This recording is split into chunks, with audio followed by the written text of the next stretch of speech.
From the tank on the campus of the College of Staten Island, CSI Sportsnet presents NCAA Division II men's basketball coverage live on the ECC network.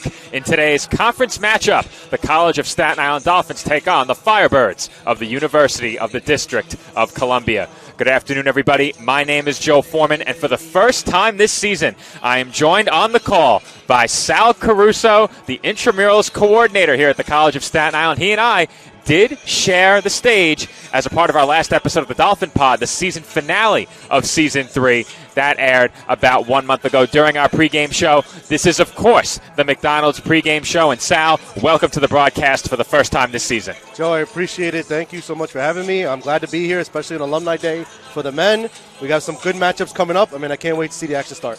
We had the Matty White men's basketball alumni game ahead of our pregame shoot-around for the two teams here this afternoon. For that reason, we are going to get started just a bit late, as today's game was scheduled for 1 p.m. It looks like we're going to start a bit closer to 1:05. Not too late of a start. And Sal, a lot to look forward to in this game. Of course, the Dolphins are off to a great start in conference play, 4-1, but this is a playoff rematch from the opening round of the 2023 East Coast Conference Championship Tournament. Yeah, definitely a tough loss for the Dolphins at that time, but coming into this season so far, UDC, they're 5-9. They're 3-2 in the conference. They're playing tough against the ECC. Last year they lost by 10 points, but they were tough in that game. They played hard, and we're seeing a lot more of that this year with the Dolphins, and you could translate into wins right now this year. And TJ Tibbs, a coach who makes sure that his players are always giving 110%. They say it's mathematically impossible. I'm not sure he thinks so, as the Dolphins always give it their all at both ends of the floor. But going back to that playoff matchup with UDC last year, you mentioned the Dolphins gave it their all in that game, and they had to. They fell behind early. They trailed by 17 points at the end of the first half. Messiah Mallory was in foul trouble. The Dolphins were without him for much of the second half in that game, but J.J. Chestnut stepped up in a big way as the Dolphins nearly came all the way back. Yeah, and then I think the difference between last year's team and this year's team is the Dolphins have more options this year. There's a lot of players, new and even just those that are improving from last year, that are stepping up this year, making big plays when it matters, not so much by the game. So this year it's exciting. Last year, JJ really stepped up for them. He's doing it again this year. McAllister had a great game last year in the playoffs with 17 points, and he's been playing really well this year as well. Well, you said it, Sal. The Dolphins certainly have more weapons this year than they did last year. This Dolphins team was really hampered by injuries throughout the 2022-2023 season. They have avoided the injury bug so far this year, and as a result of that additional firepower, J.J. Chestnut hasn't had to do what he did in that ECC tournament game last year. He scored 28 points and grabbed 12 rebounds. You mentioned the effort of Jordan McAllister. He scored 17 points, but Bryce Waterman played with a mask for much of last season. It certainly impacted his shooting. He is the best shooter statistically in the East Coast Conference this year. He has electrified the tank time and time again with his outside scoring. Yeah, not only that, Joe, he might be the quickest shooter in the ECC. He gets those shots up quickly, and when you can get a shot up that quickly, it's going to hinder the defense for sure. They're going to be able to come up to you really fast, or they're going to have to drop back and you're going to drive in, which Bryce doesn't do a lot because he's confident in his shot. And this year he's shooting it at a little bit better clip than he did last year. Well, I mentioned the foul trouble from Messiah Mallory in that ECC championship game last year. He only scored 10 points. However, Messiah needs just 16 points today, and he reaches 1,000 for his career. And he doesn't only get it done at the offensive end. Defensively, Mallory broke a CSI single-game record with 8 blocks last time out against Damon in a Dolphins win. If he can give that kind of effort defensively, coupled with the effort we're used to seeing from him at the offensive end, this Dolphins team is really tough to beat. Yeah, they really are. Messiah is the glue of this team. He really does everything for you. He is that hustler. He is that post-up man. He will pass out of the post as well. He will rebound when he needs to rebound. Big body, will bang around down there. He's not afraid to take hits, and he finds the right play, finds the right man, and makes the right play almost every single time down the court, and that's what makes him such a great chemistry guy. And the other players, along with JJ, Bryce, Jordan, they all feed off of that, as well as Aaron. They get those easy shots, and it's from Messiah's play. No question about it, Sal. And because of that, ball movement and facilitation by more than one player on the floor, including Messiah Mallory, CSI has 5 players averaging at least 9 points per game. J.J. Chestnut averaging just shy of 10 points per game. 2 Dolphins averaging double figures, those being Messiah Mallory and Bryce Waterman. But turning our attention over to the visiting Firebirds, they also have 2 players who are averaging in double figures. Hartnell Hay, Eric Morgan Jr. averaging 12 points and 12.4 points respectively. However, they are Hay shooting particularly well from the field, up about 50%. Yeah, I mean, those are some pretty good numbers. Overall, the team shoots 40% from the season. Not a great number. The Dolphins shoot 44% overall, so it's going to be close in shooting-wise. I think where you're going to see a lot of the matchups today is the rebounding situations. It looks like UDC averages about 5 more rebounds per game than the Dolphins, so they're going to be buying in bodies on there. If the Dolphins can box out, grab some extra possessions here and there, I think that's going to help them with this game today. And I think another matchup to watch in this game, at least in terms of a statistical matchup, the outside shooting. UDC so far this year shooting just 27% from beyond the arc. The Dolphins, on the other hand, shooting up at 37%, over 37% from 3. This Dolphins team just has so many players who can knock down shots from the outside. However, on the other side of that coin, they have allowed 36% shooting from beyond the arc. So perhaps the Firebirds can begin to find their outside stroke against a Dolphins team that has been content to allow some 3-pointers. Yeah, I mean, the Dolphins, their defense is tough for sure. But if you have a good team against them, they'll find those holes. And maybe UDC will. They are 3-2 in the conference. They beat some quality teams already. Both have lost to Stack so far. So that's the team they're both looking for revenge for later in the year. And the Dolphins just got to push the pace, I think, mainly. If they push the pace, jump on them early. Don't let them have any life in this game. Try to put them away early and then keep going from there. Well, I hate to get ahead of myself, Sal, but for both of these teams coming in today with winning records in the conference, it's hard to believe. We're almost at the end of January already. This season has really flown by, but if you're these two teams, especially the Dolphins coming in at 4-1 in conference play, if you pick up a win today, that puts you in very good position to lock up an East Coast Conference playoff spot. The Dolphins have their sights set on potentially hosting the semifinal and the finals, at the very least potentially hosting a first-round game. Yeah, I mean, that would be awesome. I mean, the first time for the ECC, have a home game here for the Dolphins at the Tank. So this win is crucial. They can pick up a win here, whether they do it by 1 point, 10 points, 20 points. A win is a win. They need to get this in any way necessary. And it will definitely push them in the standings, have a great seeding for home games here for the playoffs, and this place will be packed for those games for sure, I'm sure. No question about it. Now, the way the ECC playoff seeding works, the number 2 seed, if I'm not mistaken, would not host any games. They would get a first-round bye along with the 1 seed, and then the 1 seed would host both the semifinal and the final. So very unusual how that shakes out, but if the Dolphins were to finish in the 2 seed, they would earn a bye. However, they would not get a home game in that situation. They would have to finish 1, 3, or 4. That's a very busy weekend in the beginning of March for us as well, so we'll see how things play out. It should be a very entertaining stretch run, and that stretch run of conference games begins in just a couple of minutes. Coming up on the other side of this break, the Dolphins take on the Firebirds of the University of the District of Columbia. More to come on CSI Sportsnet after a message from our sponsors.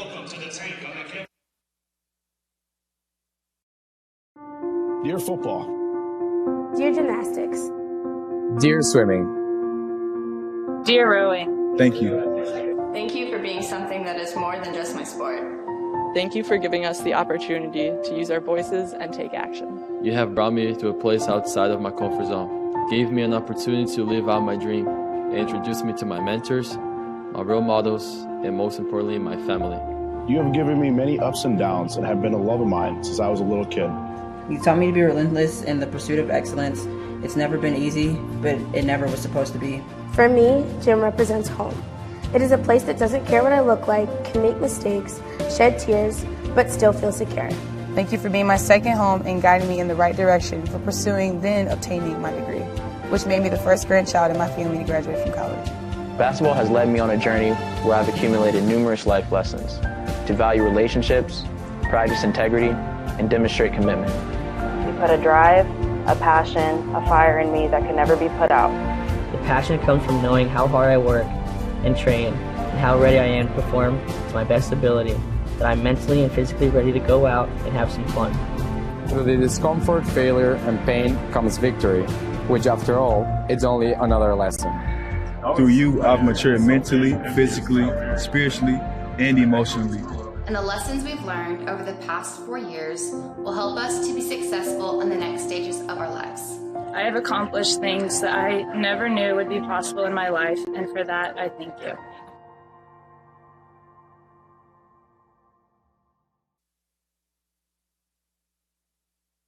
The Kettle Black on Staten Island, a top 5 wing joint in America by Food and Wine magazine. Serving daily lunch and dinner at the bar or on the floor. Perfect for family and group parties with top shelf drink and delicious food. From great times with good friends. Live sports and watch parties.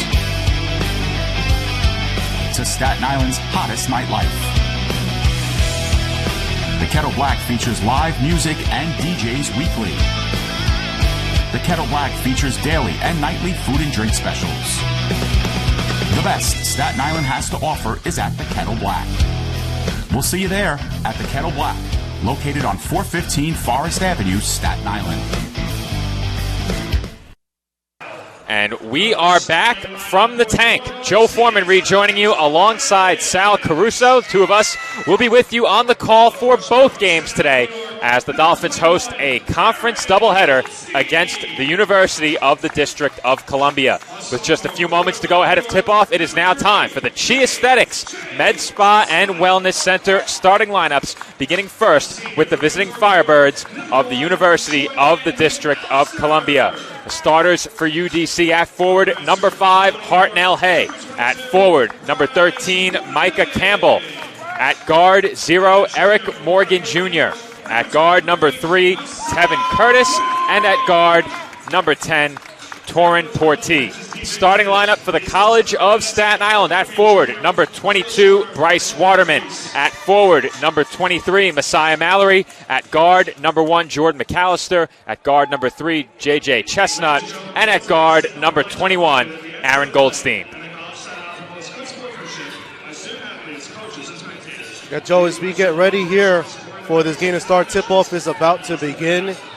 Both teams taking the court now. The Dolphins finalizing their last pep talk before they take the court. Those pep talks can get quite intense, Sal. Yeah, but they're important. I've been on that side once or twice. Not on that bench, but on that sideline. Listen, the players got taking what they can from there and then provide the work on the court. That's all we could do. Dolphins looking to improve to 4-1 in conference play. They come in 10-6 overall on the season. UDC comes in with a record of just 5-9. However, they have a winning record in conference play at 3-2. And with a win today, they leapfrog the Dolphins by virtue of head-to-head record. Both teams would be 4-2 if the Firebirds could come away with a road victory. UDC coming off a win against Deweyville the last time out on January 12th. A 72-63 win against the University. Dolphins had a scheduled game against Deweyville on Sunday. That game wiped out by inclement weather. Looks like the clock never started. The officials were discussing it. And 3 seconds come off, the clock starts.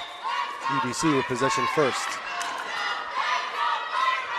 Once that ball is touched, now they're once again changing the amount of time on the clock, 19:59.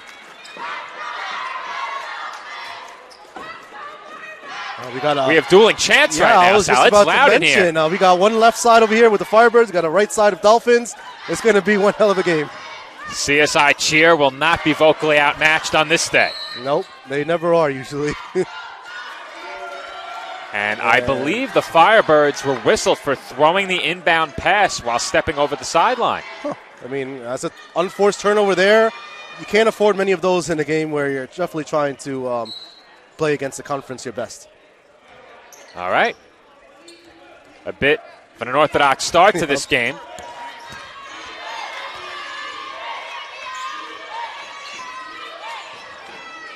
Dolphins have it. This is Chestnut on the perimeter, as we are aware of our scoreboard reflecting the Ravens. That was our last home game as Messiah Mallory lays it up and in. And there it is. You could just see the design play by TJ Tibbs running it Flamarily right away. He gets to the spot. Bryce founds him. Easy bucket. No question. That was a well-designed play to start this game. And I know for a fact the CSI bench is well aware that Messiah is closing in on a huge career milestone, 1,000 points. He is just about a little over 2.5 years into his CSI tenure. It's amazing that he's already reached that and he's got at least another year, I believe, that milestone. Well, Messiah has graduated or will be graduating shortly, as that last shot was rejected, but I believe he is planning to enroll in a graduate program and return next year. We'll see. That would be awesome. We definitely need him. We'd love to have him. And continuing education is always a good thing. No doubt. Men's basketball with some very impressive academic numbers. TJ Tibbs shared some of those during his halftime conversation with Nick Durst, who is watching. Nick not here today, watching at home with his son Scott. Nice. As Mallory lost his footing on the way in, and that's an offensive foul. You could tell as soon as he went down, it's not so much that he lowered his shoulder, it's that he lost balance and the shoulder came down even more, and that's what caused the offensive foul.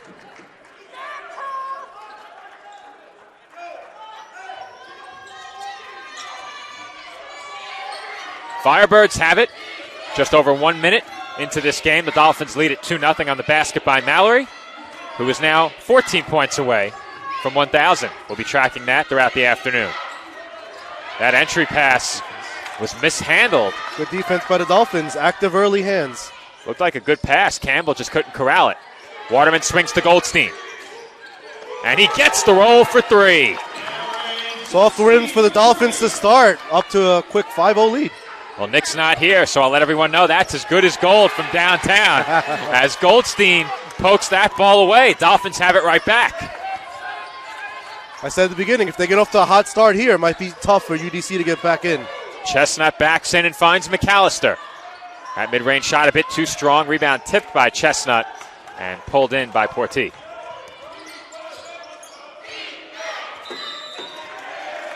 And timeout has been called by the Firebirds. They will take a 30-second timeout. Just 1 minute, or I should say 2 minutes and 9 seconds into this first half. Yeah, I mean, UDC can feel their coach probably does not feel the desire and fire right now on the court for the Firebirds here.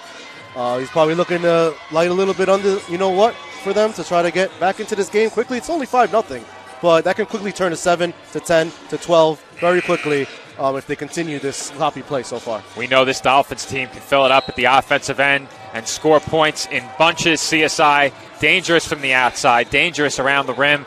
There is really not one player or one area of their offensive game that you can hone in on as a defense and slow them down. That's part of what makes this Dolphins team so dangerous. When they play defense like we've seen early in this game, they're going to be just about impossible to beat. Yeah, and they have the ability to do that too. They're not all offensive players. Messiah is a great defensive player. J.J. Chestnut is a great defensive player. He can get into the passing lanes as well. You know, Bryce Waterman can be better, for sure, but he's there. You could tell him he's in front of the guys every single time. If you're the Dolphins, what it comes down to, and it's something we've seen throughout the year, you need to put together that effort for 4 quarters, as Mallory has yet another block. Yep, that was slightly blocked there. Great defense against Micah Campbell there, the senior, the lone senior for the Firebirds on the team. And a travel's called against the Dolphins. That's CSI's second turnover. The Firebirds already have 4. That's a lot. 6 turnovers in this game already, more than points so far.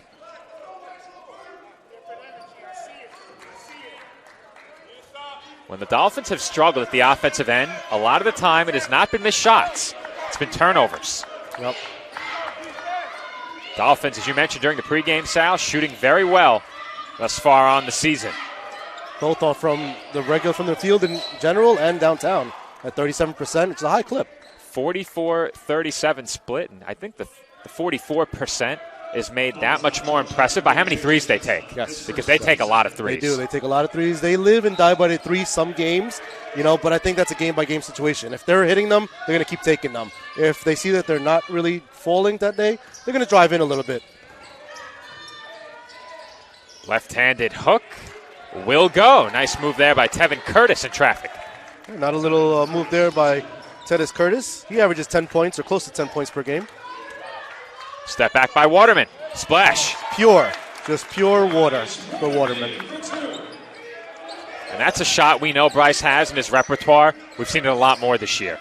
As a lot more. NBA 2K likes to say, he's a MIDI magician. They do like to say that. One might say it. And Answering right back was Eric Morgan Jr. on the pull-up. Nice little pull-up there. Right now, Nick, they're definitely going back and forth, or the Dolphins and UDC, after that timeout, much needed. And that's a nice bounce pass by Chestnut, finding Goldstein on the cut for an easy 2. You know, one thing I noticed this year, Joe, with Aaron Goldstein is how well he moves off the ball. Really well, both cutting and finding spots for players that are open. And I've seen the same thing, Sal. A lot of the time, when he's able to knock down a 3 as that shot won't go, it's from that off-ball movement. He finds the open space on the floor. There he does it again, but he traveled. Ooh, I don't know about that, Joe. Did he take too many steps when he caught it? Did he catch and step straight into the shot? That's the question. Yeah. But we will head to a media timeout. 15:57 on the clock. Dolphins lead at 9-4.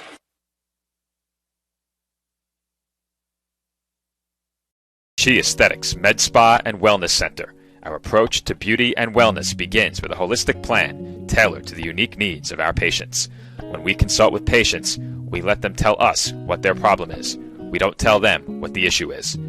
We find out what they're looking for, and we discuss, and then we give them options. If you're looking to achieve radiant skin, you've come to the right place. We offer hydrofacials, microneedling, Opus Plasma, peels, facial and laser treatments, laser hair removal, body sculpting, fat freezing, hormone replacement therapy, Botox, IV drip therapy, and more. We are open Monday through Saturday and are located at 720 Forest Avenue, Staten Island, New York, 10310. We hope to see you soon. Visit our website at www.chiaesthetics.com for more information.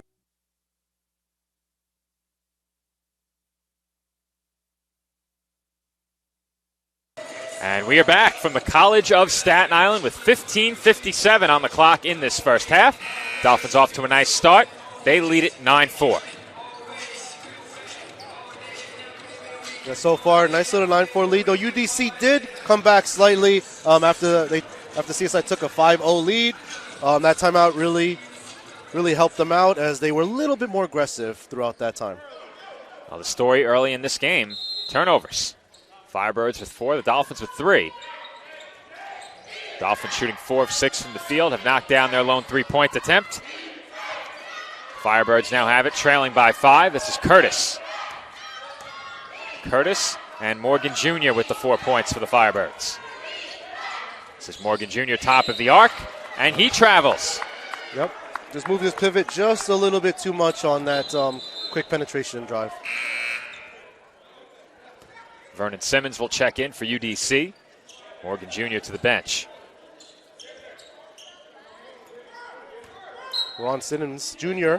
plays guard forward. 36% shoot overall, averages almost close to 10 points per game.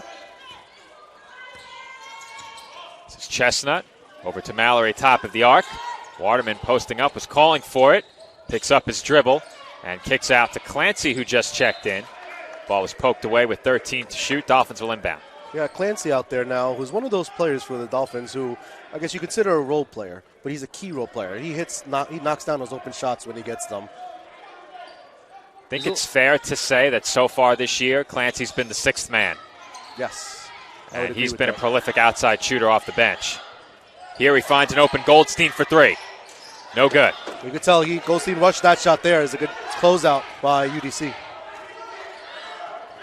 Curtis on the wing. Calls for a screen. Campbell rolls to the basket off of that screen as Curtis was forced to kick it out. Pull-up jumper by Simmons rolls off the rim and is rebounded by Chestnut. JJ up to Mallory. Asaya will look to post up. And he is rejected emphatically by Campbell, but finds Clancy, who can't connect. And now Chestnut will reset. And here, right now, early on, the Dolphins are the ones taking over the rebounds here, getting some good positions on those boards. Campbell, the 6'8 senior, a tough matchup for Mallory at the offensive end. As UDC comes away with a steal. Chestnut knocked that away, and it will be Dolphins basketball. Turnover number 6 for the Firebirds. 6 turnovers already. Great hands by JJ there, knocking it off his own man. Another Dolphin who would be in contention for 6th man mention, Shamar Laddie. He's just checked into the game. Had a huge game for the Dolphins with 28 last time out. Yeah, big buckets for him. I mean, He's a very athletic guard, as you can see. Knows how to move the ball, knows how to set up plays as a point guard. We can also knock down that shot. Well, Shamar might take 28. It was 24 last time out.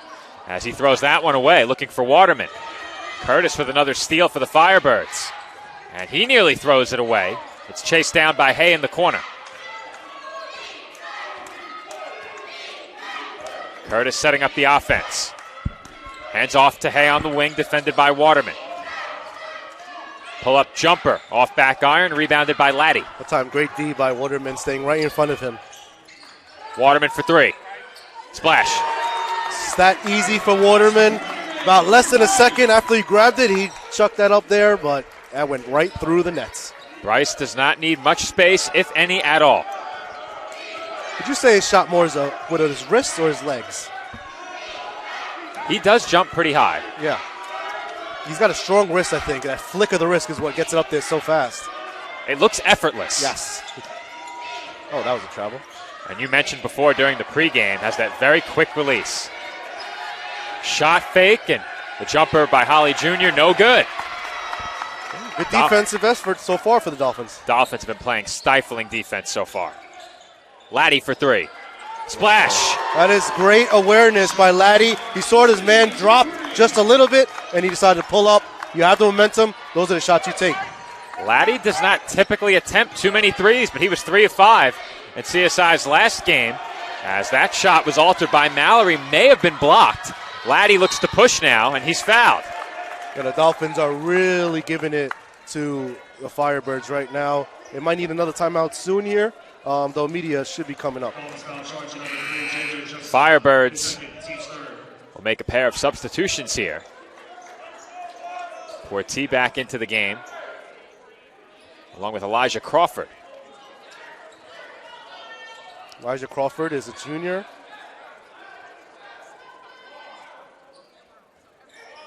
Inbound goes to Mallory, now Waterman.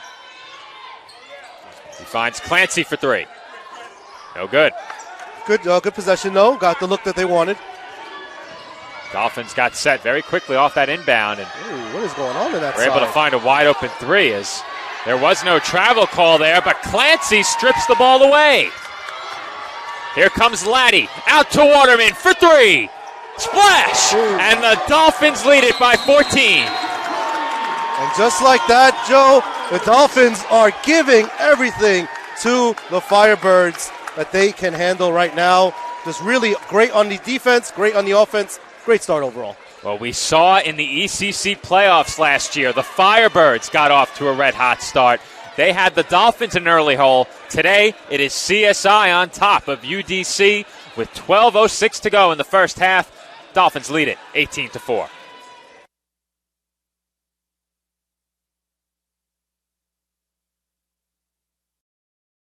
Hobra, a taco joint, Staten Island, where we're proud to have shared our family-first spirit with people from throughout New York City and the world. With indoor dining available both at the bar and on the floor. Or step outside for additional seating and an outdoor bar. Serving beer that's crisp, ice cold, and worthy of a day at the beach. Cocktails that explode with flavor. And great food made with the freshest and healthiest ingredients available. Events feature food and drink specials, live music, and the best of Staten Island nightlife. Your CSI Student ID saves you 10% on your dine-in order at Hobra. Visit us at 412 Forest Avenue, Staten Island.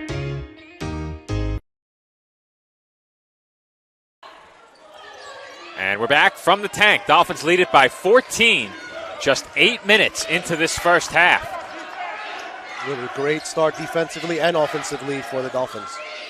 And the Firebirds did not wait for the media timeout. They called a timeout outside of 12 minutes, as that jump shot is short by Holly Jr. They made a little run right after that, but since then, after their little mini run to cut it to 5 again, after being down 5-0, they haven't looked back since the Dolphins. And you could see Simmons defending Waterman well beyond the arc.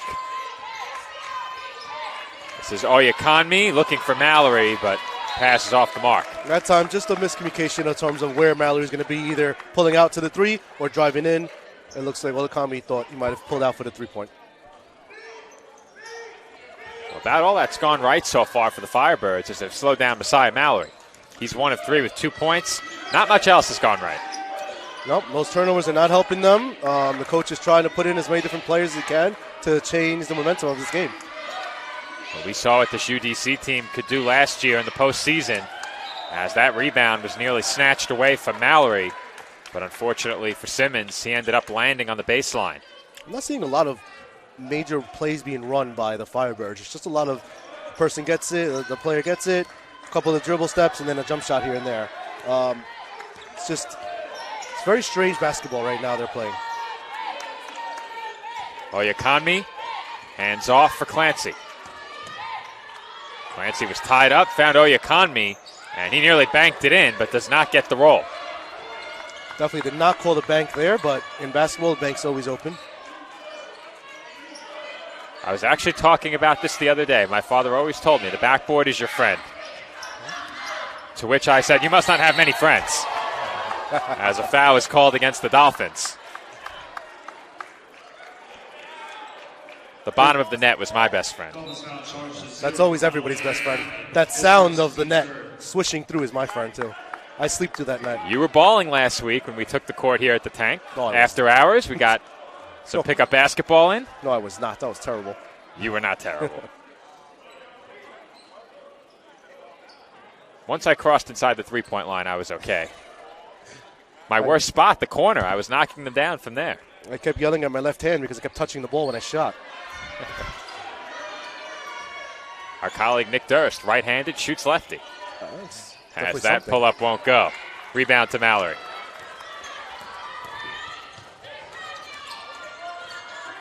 Laddie lost control, but that was knocked out by UDC. Stays with the Dolphins. So UDC trying to be a little bit more physical here, trying to get into the passing lanes, try to disrupt the Dolphins' offense. So far, it's worked for the last minute or two.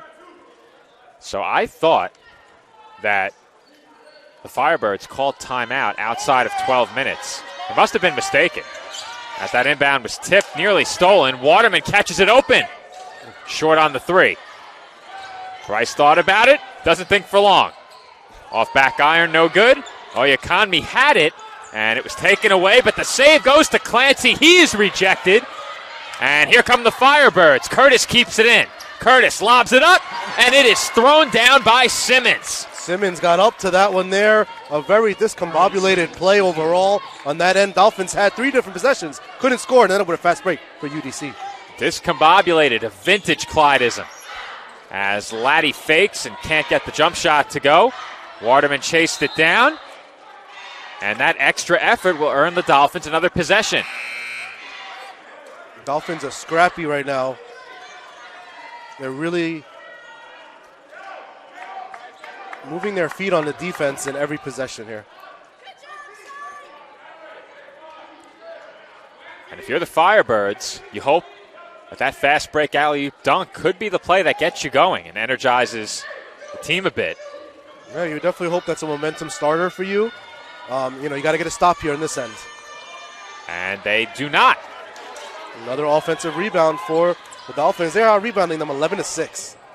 And Goldstein threw that one out of bounds.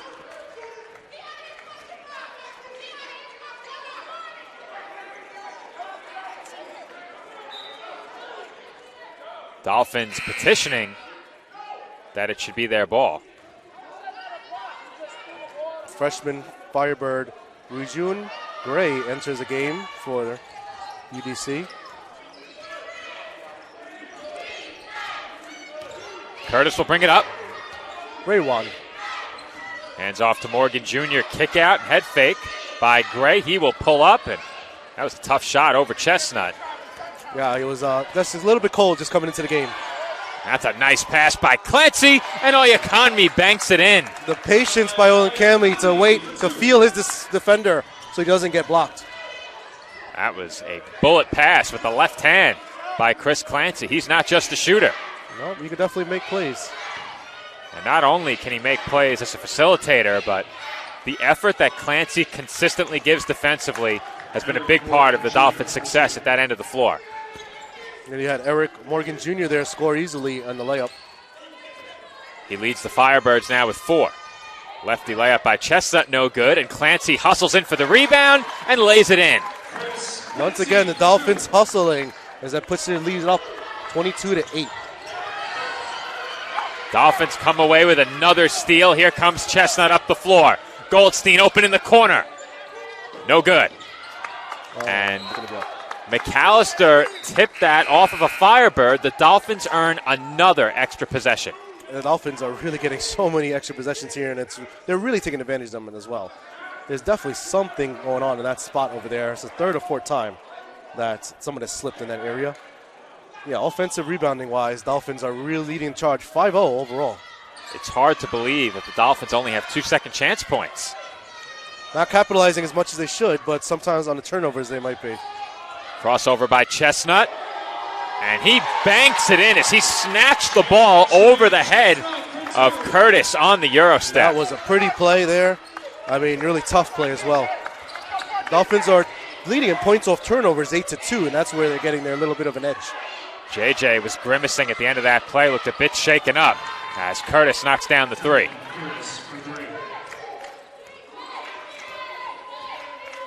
It's the Firebirds' first 3 of the game. McAllister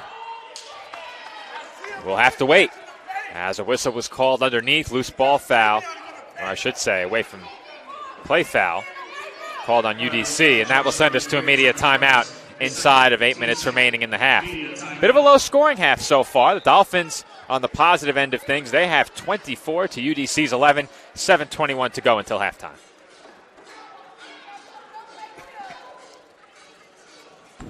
She Aesthetics Med Spa and Wellness Center. Our approach to beauty and wellness begins with a holistic plan tailored to the unique needs of our patients. When we consult with patients, we let them tell us what their problem is. We don't tell them what the issue is. We find out what they're looking for, and we discuss, and then we give them options. If you're looking to achieve radiant skin, you've come to the right place. We offer hydrofacials, microneedling, Opus Plasma, peels, facial and laser treatments, laser hair removal, body sculpting, fat freezing, hormone replacement therapy, Botox, IV drip therapy, and more. We are open Monday through Saturday and are located at 720 Forest Avenue, Staten Island, New York, 10310. We hope to see you soon. Visit our website at www.chiaesthetics.com for more information. 7:21 to go in the first half from the College of Staten Island, where the Dolphins lead the District of Columbia by a score of 24-11. A lot has gone right for the Dolphins early in this game.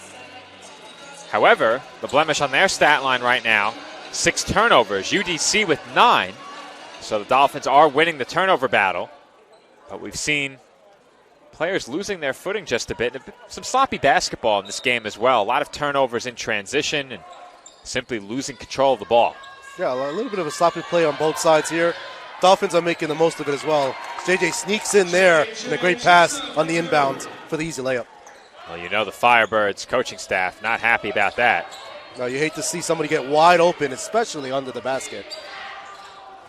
And there is another alley-oop dunk, an emphatic slam by Elijah Crawford. He got up there. I don't know where the Dolphins' defense was on that one. That developed quickly. This is McAllister. And he's fouled. That's definitely a foul. No question about it.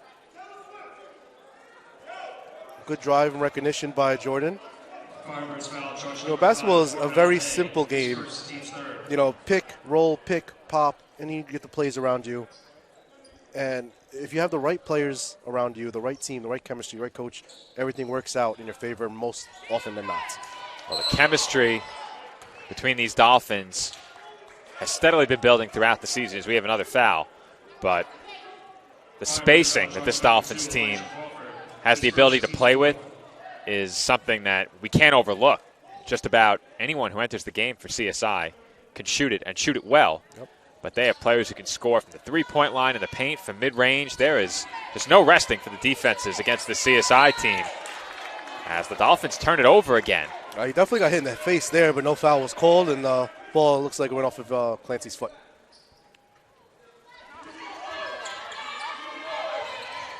The aspiring officials making their voices heard behind Sal and I in the bleachers.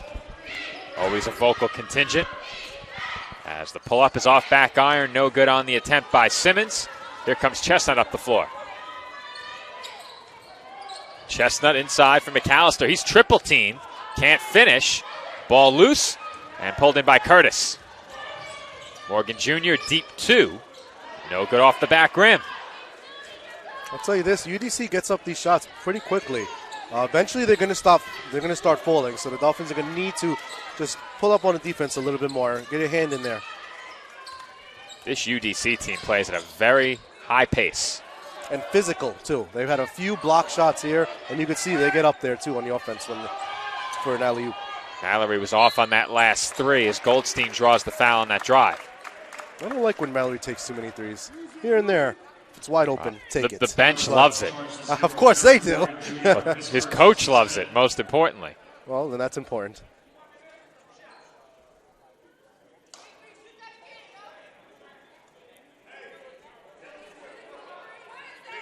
Goldstein, a good shooter for the Dolphins on the free throw line. Now, the Dolphins have a lot of very interesting, I guess I'll call them code names for their plays and defensive sets and whatever it is that the bench is trying to communicate.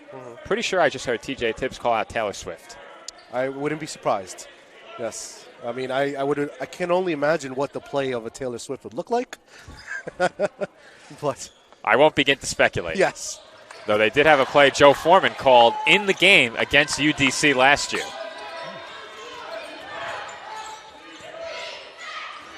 Goldstein knocks down the free throws.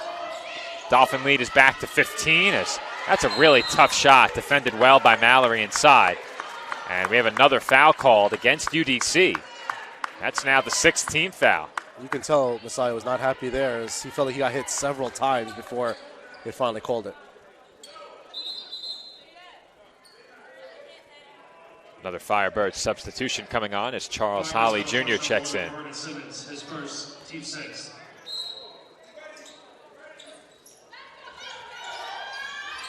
Rebound numbers now for the Dolphins, 17-7 total.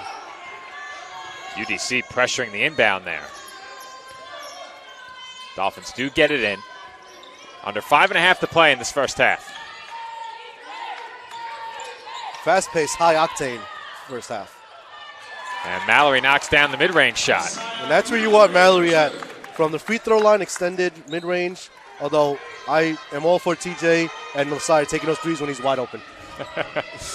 Pivoting a bit? Just a little bit. Just doesn't seem comfortable taking the shots. That's all I see. That's what I see. I think for Mallory, the key is shooting those shots in rhythm. When he catches and shoots with confidence, he shoots it really well. Yeah, I agree with that. Everybody else is a shooter almost on a team, or they can just shoot the rock at any time. He's not a shooter. He's a playmaker, post-up player, all those other things for the Dolphins. I think the encouragement he's gotten from the bench and his coaching staff to shoot in rhythm when he catches and is given space has really helped him. He shot it really well from downtown this year. Yeah, he has. Yeah, he shoots at a pretty good percentage overall. And it's because they're open, good looks when he needs to take them in rhythm. That's Laddie on the pull-up, good and shot. It won't go. Mallory's three-point shooting's actually dipped a bit. He's down around 33%. Still a respectable number, but earlier in the year it was a bit higher as a foul was called against the Dolphins. This was a foul before what I thought would have been a travel. Foul was when I caused them to travel. Mallory's overall shooting at 47%. Hard to believe that's only 3rd on this Dolphins team. Bryce Waterman, on almost exclusively jump shots, is shooting 48.6% as Morgan Jr. knocks down that 3. Tough fadeaway in the corner for him. That's an amazing number. I remember last year he shot, I think, about 49 or 30%, if I'm not mistaken. This year, an unbelievable 46% overall. That's from 3, the 46. From 3, right. And Second on the team in shooting is J.J. Chestnut at nearly 48%. And Mallory, or I should say Waterman, certainly traveled there. Yeah, he definitely, before he dropped the ball to dribble, he moved a few pivots. No question.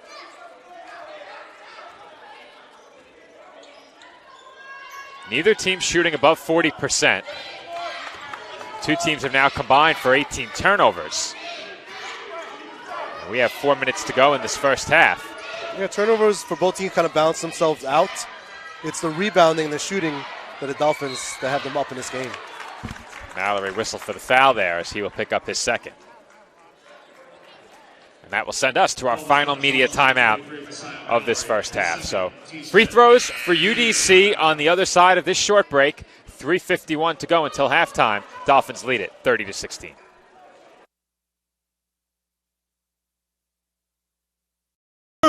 No, I'm right. The podcast that uncovers the origin stories of some of the biggest names in sports, media, and entertainment.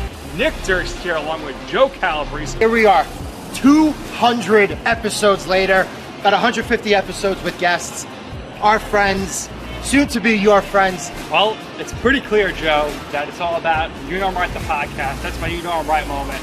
Wanted to do a podcast, and everyone was like, what are you, crazy? Who's going to listen? You're not going to get guests. Well, guess what? I'm the best when it comes to getting guests. You could vouch for that. I am so happy that you asked me to do this. I couldn't have been more thrilled. And follow us on socials. Check us out. I promise you, if you want to work in media, whether you work in media now, whether you want to quit your job and work in media, come to us, and I promise you, we will get you on the right foot. That's what it's all about, uncovering the origin stories of some of the biggest names in sports, media, and entertainment. Keep it locked on You Know I'm Right.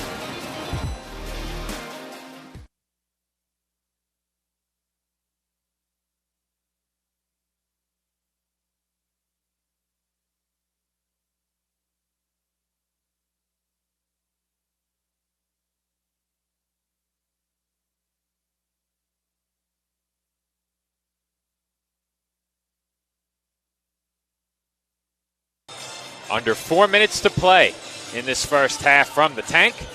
Dolphins leading by 14 at Sal. CSI has been in control for much of this first half. Still some things to clean up, but overall the Dolphins have played a very strong half, especially at the defensive end. Yeah, both defensively and offensively, they've been pretty good except for the last maybe 5 minutes here, but that's because the UDC has picked up their defensive end.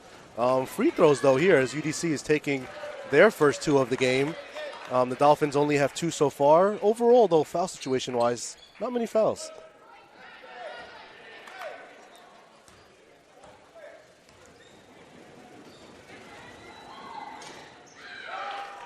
Pair of free throws good by Elijah Crawford. Crawford now has 4. Eric Morgan Jr. leads the way for UDC with 7 as that shot won't go from the baseline. But the hustle from Oyekanmi and Goldstein forces a jump ball, and the Dolphins earn yet another extra possession. And how many times, Joe, have we said the hustle from this Dolphin teams in this first half already? CSI in this game has earned so many extra possessions.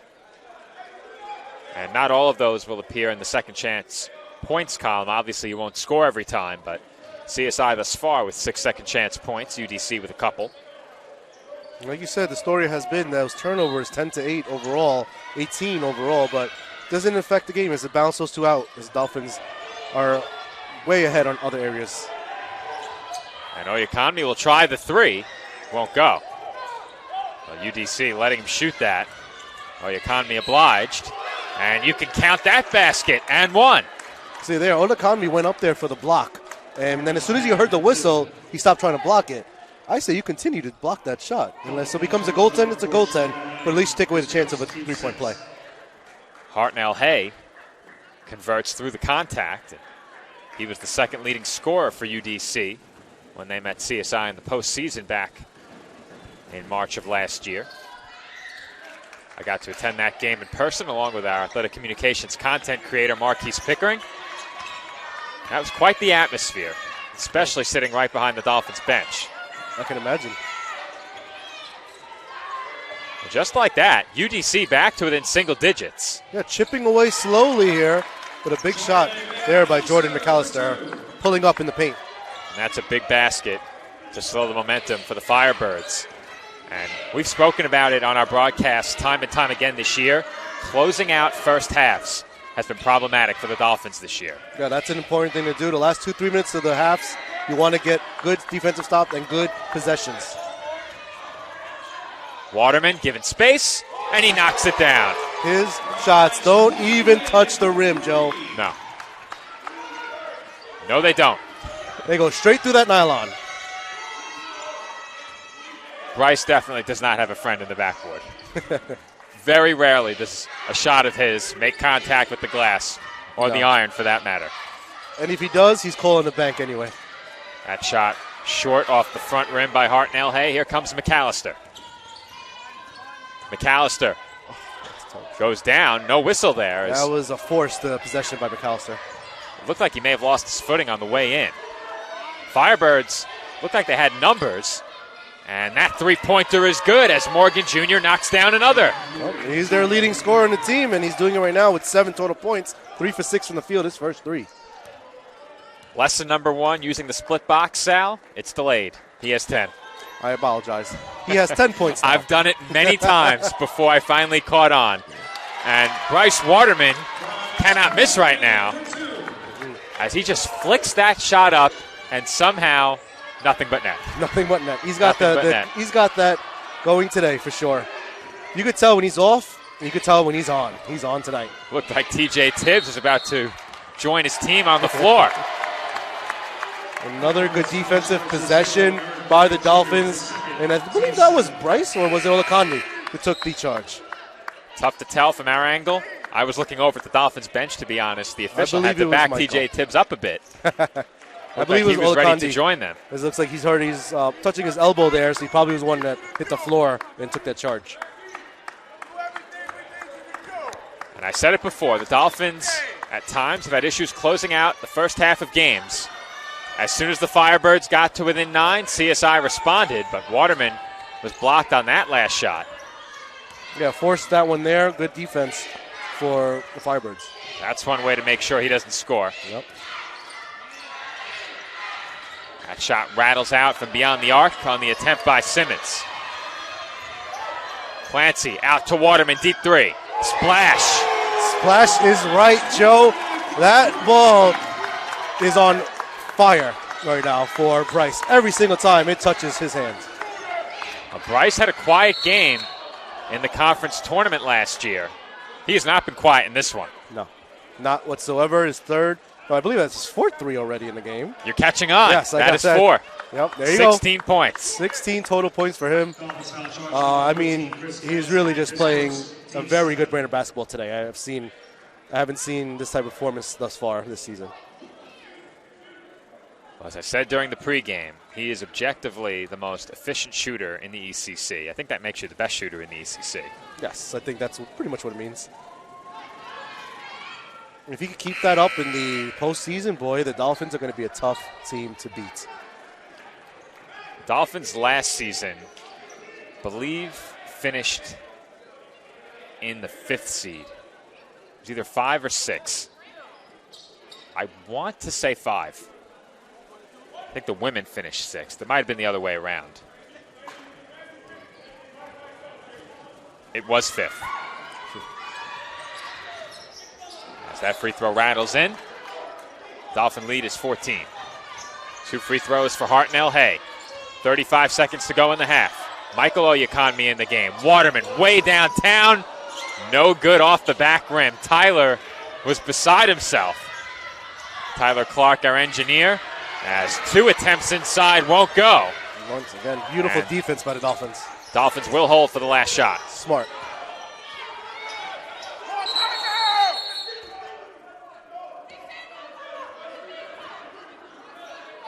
Timeout was called by the Dolphins. Yeah, TJ was out and almost sent a court there to get his team to try to take a timeout here. Like you said, it's important to finish the first half out strong. 12 seconds left. Get a good possession here. Pull this lead even bigger. And as I said already, Sal, Dolphins late in halves sometimes been a bit sluggish. Not so. UDC got back to within 9. The Dolphins responded quickly. They have a chance to go up here by as many as 17 points. That's a very quick potential 8-point swing from where we were just about 3 minutes ago. That's, of course, assuming the Dolphins can hit a three. But if they score here, even if they don't, the Dolphins have to be happy with where they stand entering the locker room. Yeah, 100%. You know, the Firebirds made a little bit of a run, like you said. They were cutting it down to 9 points at one point, and then the Dolphins defense turned it up again, got them stops they needed, and, I mean, Bryce Waterman's just been splash water from that point on. Bryce Waterman, 16 points on 6 of 10 shooting, 4 of 7 from beyond the arc. I mean, I know this has been said many times before. You couldn't have a better name than your last name than Bryce Waterman, and you're a shooter like that. Especially as a Dolphin, where the three-point call is splash. Come on. And looked like Chestnut was tripped there. Threw it away after he stumbled. And the Dolphins will turn it over with 2.4 on the clock. So not the ideal possession you wanted for the last one and a half, but looks like the defensive subs coming in for TJ to try to stop the Firebirds for one last possession.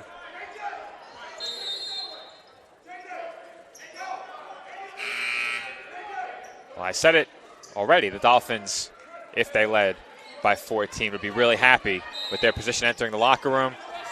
You don't want to allow a basket here. No. That's not a bad look. Well, that's off glass. No good on the attempt by Holly Jr. That will send us to halftime. The Dolphins lead it 40-26. The TLC Physical Therapy Halftime Report with head coach TJ Tibbs coming up next.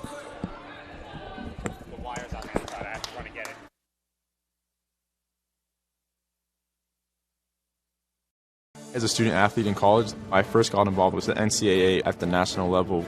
It was through the Student Athlete Advisory Committee, SAC, gave me an opportunity to advocate on behalf of all student athletes, to affect change and to make an impact. The NCAA is giving the student athlete a platform to voice their concerns and to be able to advocate for what's going to affect their well-being. The policies that are being put in place are speaking towards academics, they're speaking towards well-being, they're speaking towards fairness, creating a culture so that the student athletes have the best experience as possible.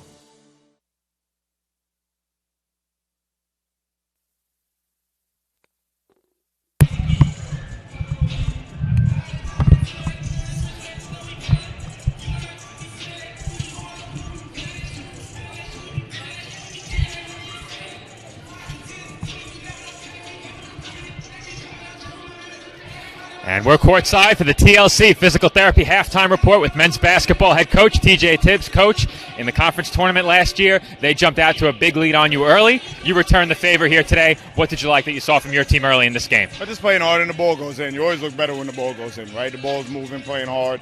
And we know Mike is a tremendous coach. We got a lot of respect for UDC and what they do. And we just came out and we hit shots. When we hit shots, we could kind of put runs together like that. But this is why UDC is the type of program that they are. They took a big punch and they came back and they got back to what they do, and they get on the rim, they get into the free throw line, and they made it a game. So we know we're in for a fight the whole entire game. Let's talk about the Matty White men's basketball alumni game quickly. A lot of alumni in the house, family and children now, a lot of those players now with families. They come back here today, get to watch you take on the Firebirds. We got to see you on the microphone before. When do we get to have you on microphone for our audience at home again? Oh, man, you just got to invite me. That's the biggest thing. But right. Coach White, I didn't get to play for him, but Coach White is integral to the development of his program. He spent a lot of time as an assistant for Coach Petosa, and I've heard so many great stories. The alumni game and his name got started when I played here, and it's a very important day. This Tournament of Heroes, graduation, it's all in very important days. So it's great to have family. Matty White's family was here, too. It's always great to see them. A bunch of them come from California, which is nice. And to see a bunch of the alumni, the guys get a chance to see us play is great. It's tremendous. All right, thanks, Coach. Best of luck in the second half. One last thing. Today is my mother, Ann White's. It's her birthday. Happy birthday, Mom. I love you. I know you're watching. And I can't wait for you to come up here and see your baby boy. So happy birthday, Mom. All right, thanks, Coach. And we will be back for the start of the second half with the Dolphins holding the lead over the University of the District of Columbia. More to come following our halftime break.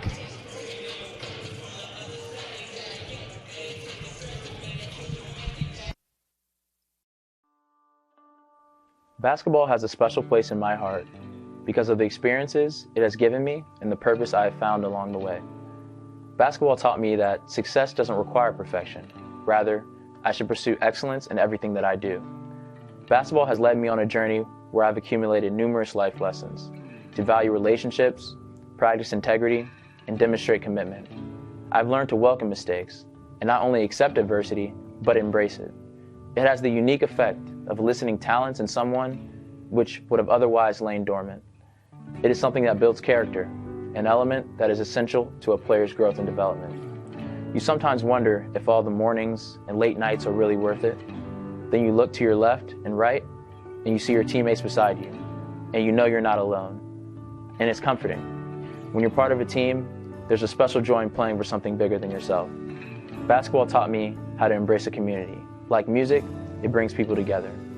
When you make contributions to your team, your program, it's a rewarding feeling knowing the impact you have on the larger community when you observe how much it inspires the people around you.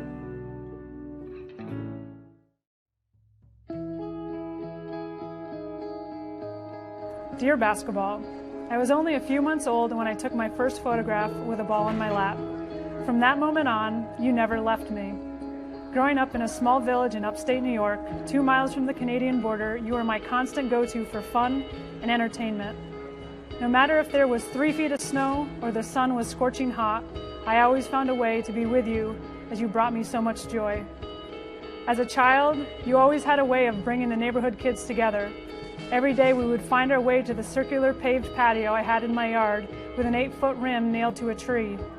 It wasn't the classiest court to play on, but it worked for us, and it's where my passion for you began. Little did I know you would take my friends and family on a journey of a lifetime.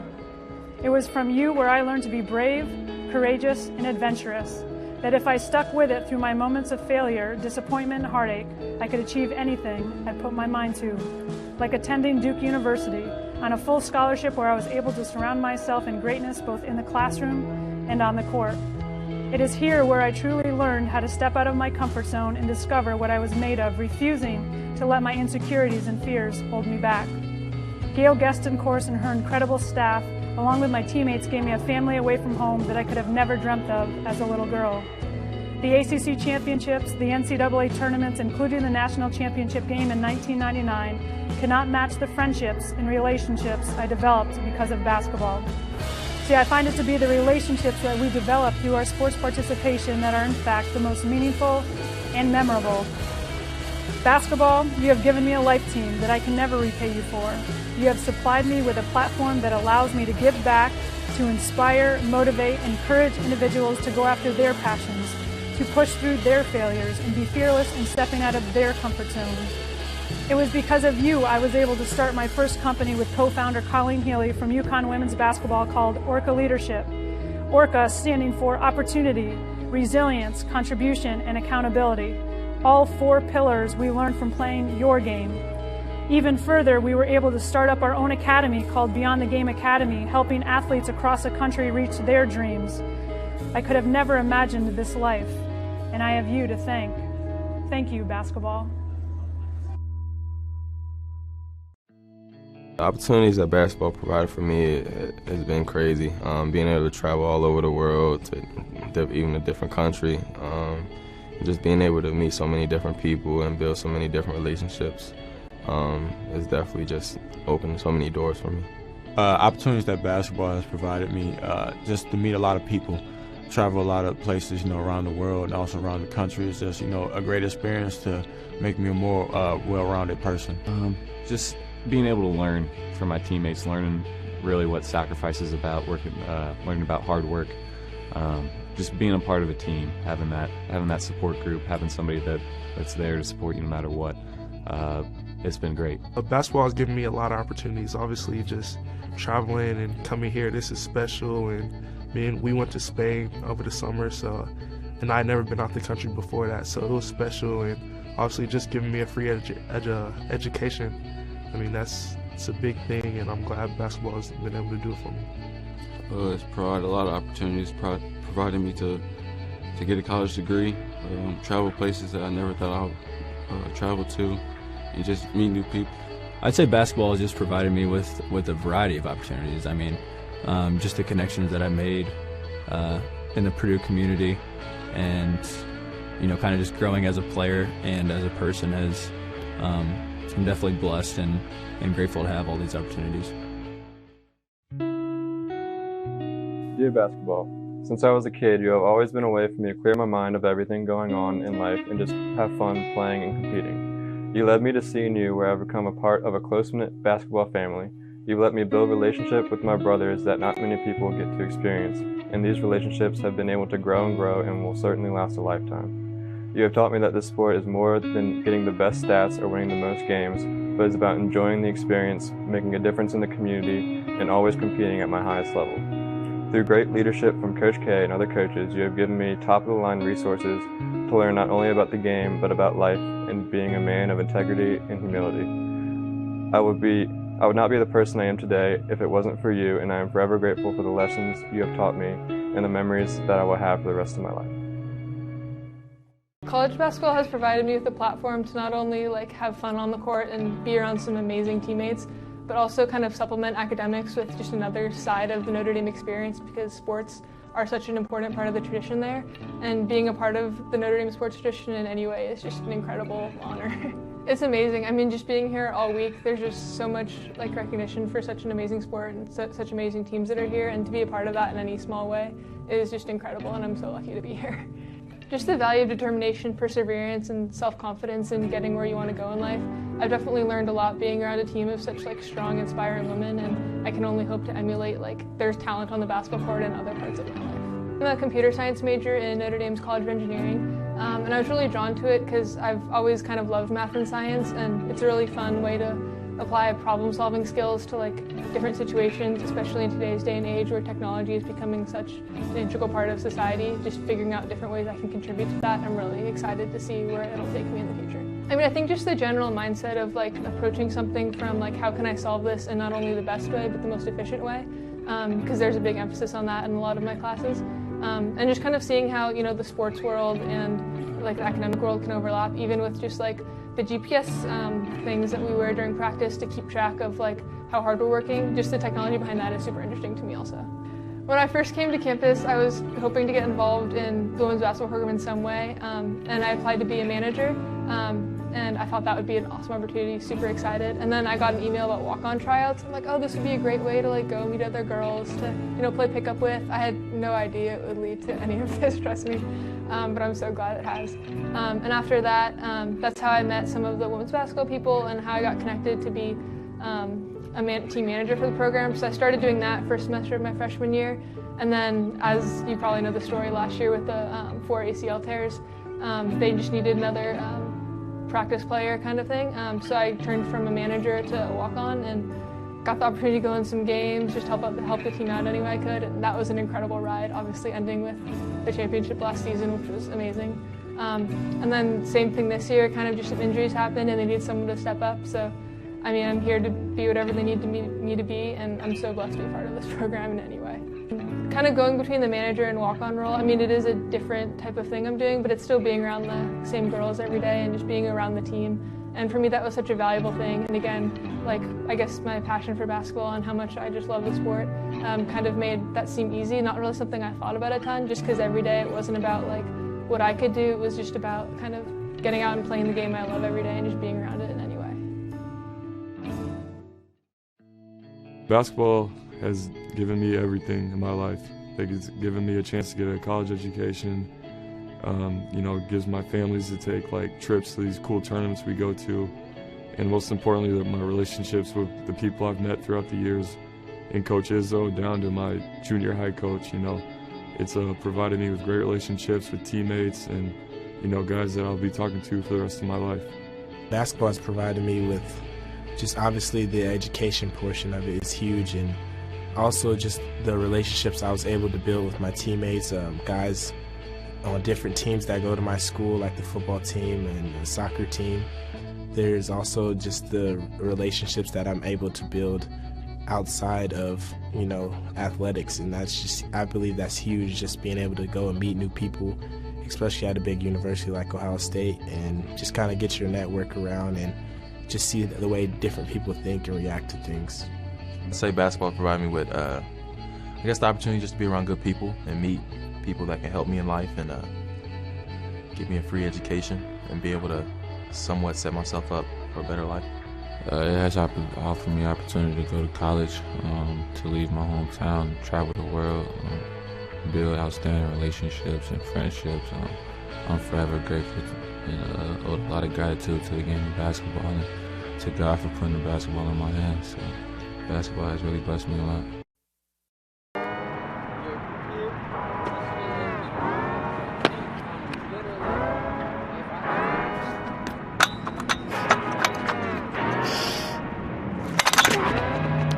I was the kid who would do surgery on my teddy bear and like have my sister be my patient, and I would wear the stethoscope and the lab coat.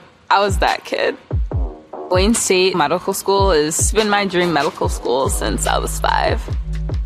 Dr. News, who is the head of the biology department, definitely has had a huge impact over the past 2 years I've been in the lab. He took a chance on me and actually gives me the power to actually do things. Athletics are important, but so is service, so is research, so is becoming a better person. And we expect you to do well athletically, but don't forget the reason you're here, which is to give back to your community and to get good grades. I've had so many experiences with underprivileged people and just seeing that they want the basic things that people get out of life. And if I can help in any way, that just kind of warms my heart. That's why I want to be a doctor, to serve those who have been dealt a bad hand. It was my sophomore indoor season. It was the first year with our new head coach. And he comes in and he's like, we could be a national contending team if you guys work hard. And I heard him and I was like, well, I want to be a national champion. I want to be an All-American. And I bought in because he bought into our team. And I qualified to go to indoor nationals. It was just because I bought into myself, because someone bought into me. I decided I wanted it, so I went and grabbed it.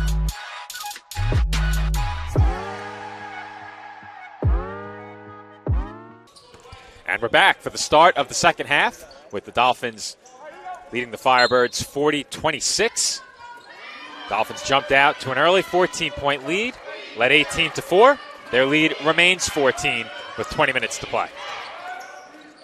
Now, so far, let's see if UDC can try to make a comeback here, and let's see if the Dolphins continue their stifling defense. First shot of the half, no good. 3-point attempt by Eric Morgan Jr. He led UDC in scoring with 10 in the first half. He's now 4 of 8 from the field, 2 of 3 from downtown. Yeah, not a great shot there to start the half off as the Dolphins were right up on him. Nonetheless, though, good shot, possession to start the game. Great backdoor cut. And Mallory throws down the two-handed slam off the feed from Chestnut. We were just talking about how Goldstein moves great with the ball. Well, you see there, Messiah Mallory also, for a big man, does that very well. Reverse layup is good as Campbell answers at the other end. Yeah, Mika Campbell there. That was only his second shot of the game thus far. That one now 1 for 2. Feed inside to Mallory. Count it! And 1. Mallory once again showing why he is a force inside that paint. Firebirds foul charge to number 5, Hartnell Hay. His second, team's first. Well, Mallory at the half had just 4. A free throw here would give him 7. Check that 9. See, Sal? Even I make that mistake. Yeah, there you go. It just popped up now. And I jinxed him. No 9 now. 2 mistakes. Unless there's another free throw, it's going to have to be 10. First, I didn't wait for the split box score to update. Second, I jinxed the shooter. This is Curtis pulling it back to the perimeter. Now Morgan Jr. He crosses over, looks to drive, lost it. Bounce pass, Campbell, and he puts it in over Mallory. Campbell's starting to get a feel of the inside game here. UDC has the height, but they have not been using it well in this game thus far. I think it's been put to use mostly at the defensive end, protecting the paint. A lot of the Dolphins' baskets have come from the outside. As right there, once again, a block sets up a Firebirds possession. That's steamrolled by the shooting of Bryce Waterman in the first half. As I said, most of those shots came from the outside as Curtis throws one up with the left hand. And it's now a 12-point game. A little bit of momentum for the Firebirds to start this half here, second half. Goldstein for McAllister, who's guarded closely. Hay all over him. Mallory. Jab steps, pulls up, and can't connect. You don't mind those misses, Joe, because you know it's a good shot. He will hit those 9 out of 10 times. Curtis left open.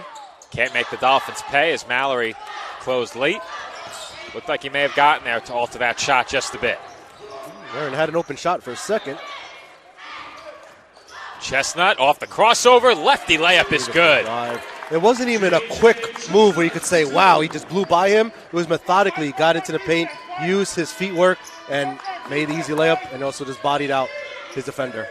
JJ has good size for a guard. And he uses it well. And foul's called. It looks like it was a blocking foul. Number 3, JJ Chestnut. His second, tees first. Trying to get over the screen there with a little gusto.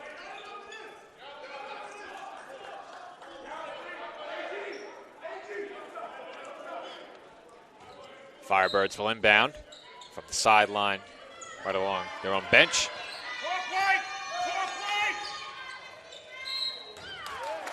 And they are whistled for traveling. Dolphins have led this entire game thus far. Started out 5-0 until they went up by 14, and that's where we stand now. Dolphins lead in fast break points 11-5. In steals 5-2. Defensively has been great. The District of Columbia does, however, have 4 block shots to the Dolphins 3. Probably a few more altered shots as well. This is Chestnut inside for Mallory. Mallory off the window, no good. Another great good shot by Mallory. I'll take those every day. And the defense by JJ is just suffocating right now. Fake by Curtis, feet inside. Campbell creates room and throws it down. I want to say that's maybe the 3rd dunk, right, so far in this game for UDC, but it hasn't deterred the Dolphins in terms of their defensive pressure. Kick out for Chestnut. Now McAllister off the entry pass, one-on-one, lays it in. Nice move, one-on-one there. Saw the bit of a mismatch there as Travis Curtis, probably about 5'8", 5'9".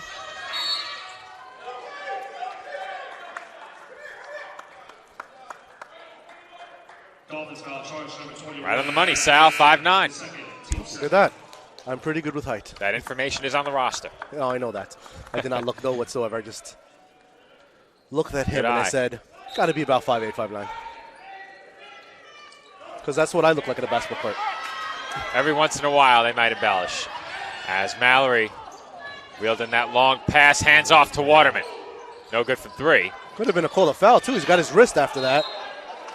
And once again, the Dolphins earn another possession. And Sal, Bryce petitioning for that call that you just mentioned. Yeah, I mean, you could see it. He got hit in the elbow there. Probably didn't affect his shot overall, but a foul's a foul.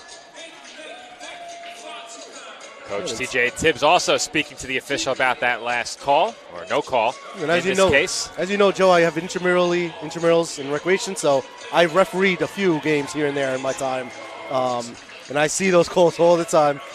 I think there's a foul on every single basketball play, but you can't call every single one.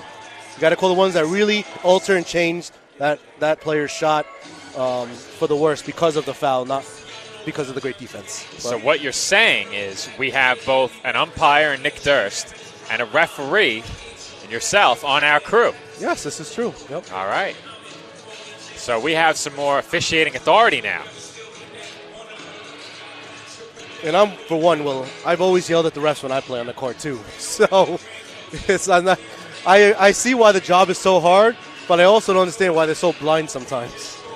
If I ever disagree, and I have to preface by saying I haven't played in any real competitive game in my life, but if I was on the court and displeased with the referee, I would just look, shake my head, and as I walk by, I would go, you know what you did. That's a good subtle way to tell them, hey, you suck. And can we say that? No, we did not. Someone's going to have to get a censor button for Sal. The censor is going to be the dolphin noise. It won't sound like that, I promise. Dolphins will inbound. Waterman, head fake, gets double teamed and swings to Laddie. Laddie drives the baseline into the corner. Waterman open. Splash. Not so much of a splash in terms of the nylon net, but hey, that went in the basket. That's one of the rare three-pointers that he rattles in. However, that one's from the corner. Tougher to swish it from the corner. Yes. Some of the easiest, the closest shot, three-point shot in any NBA, in any game, period, basketball game, is that corner shot. Dolphins in front by 17. That shot way off by Morgan Jr.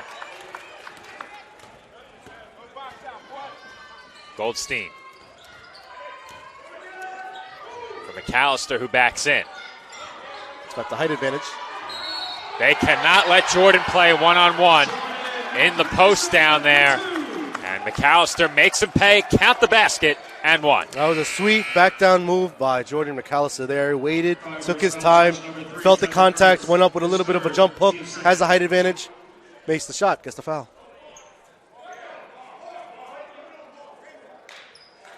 Jordan McAllister listed at 6'3", so at a height advantage of about 4 to 5 inches, which is tremendous in the basketball world.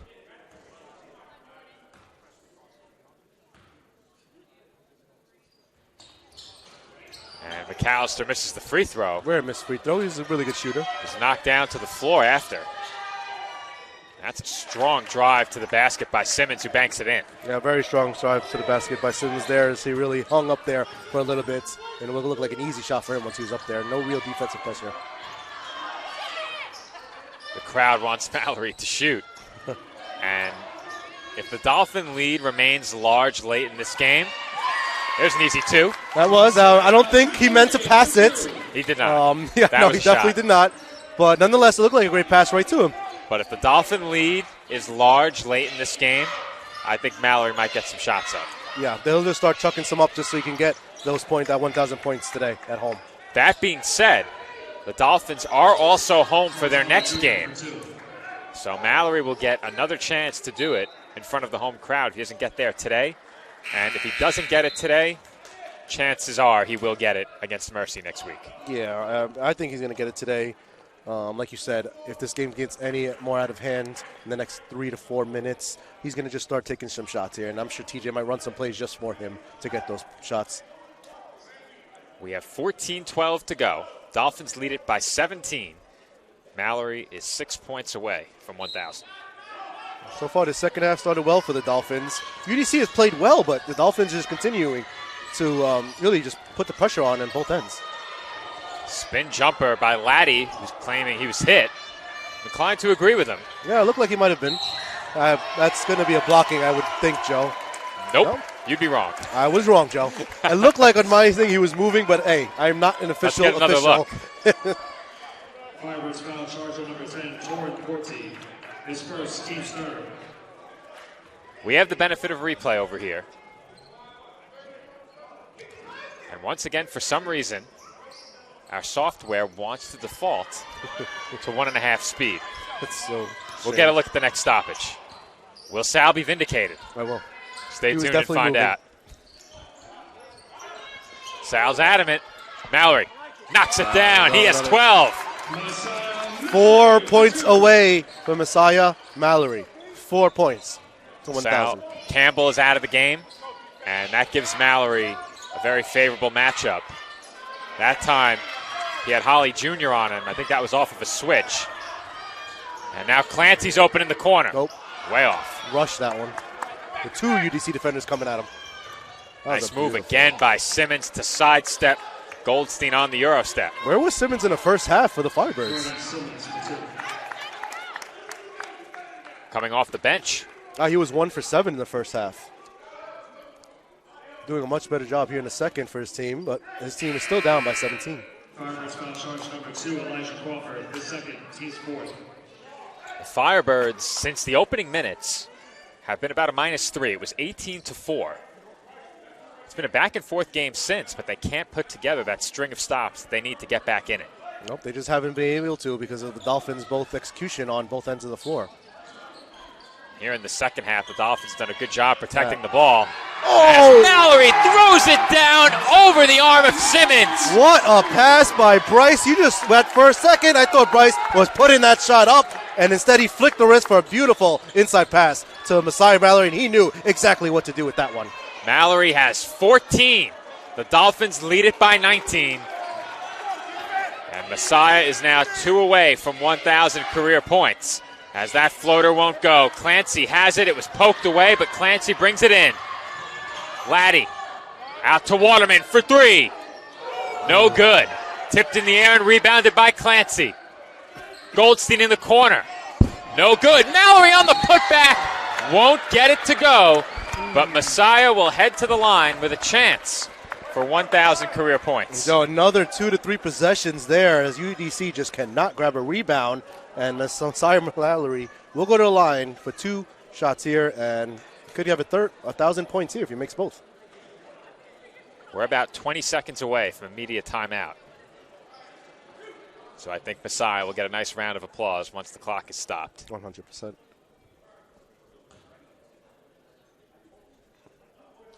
And the first free throw is good. I really like Messiah's shoes.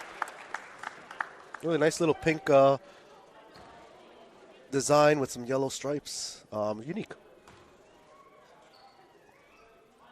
And Mallory has it. 1,000 career points. The Dolphins will take a timeout.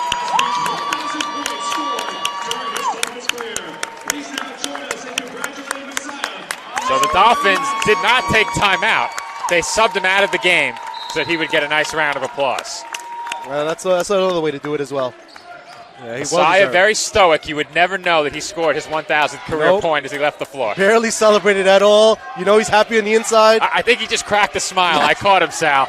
Yes, after TJ's coach came on to him. We need to get the second camera on Messiah. I think I saw him crack a half smile as that ball was poked away, but a foul was called. Well, I think we have our post-game player of the game no matter what happens today in this game. I think so. Unless we have somebody who scores 50. And that will send us to immediate timeout. Messiah Mallory has 1,000 career points on the dot for the Dolphins. CSI has a 21-point lead, 11:59 to go in the second half when we come back.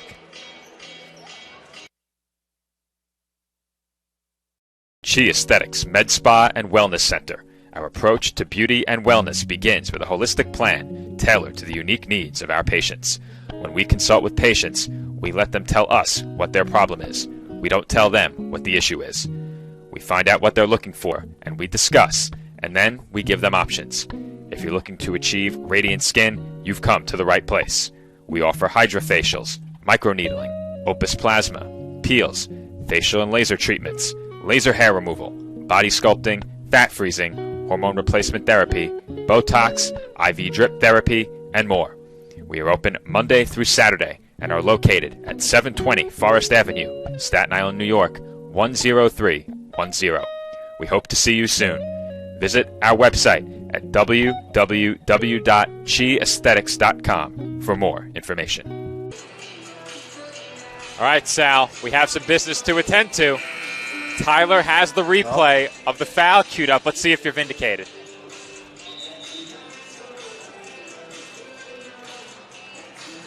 Oh. I think he was set.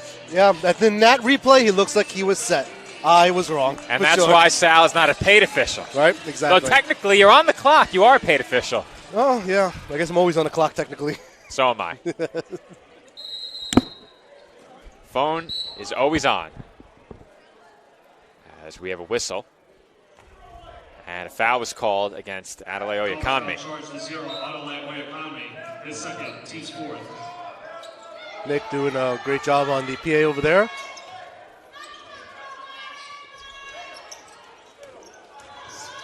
Kick out by Holly Jr. on the drive. Bank shot won't go by Crawford. Gotta love that the Dolphins try. Every single Dolphin is crashing the boards or boxing out. That is a key when you're playing defense.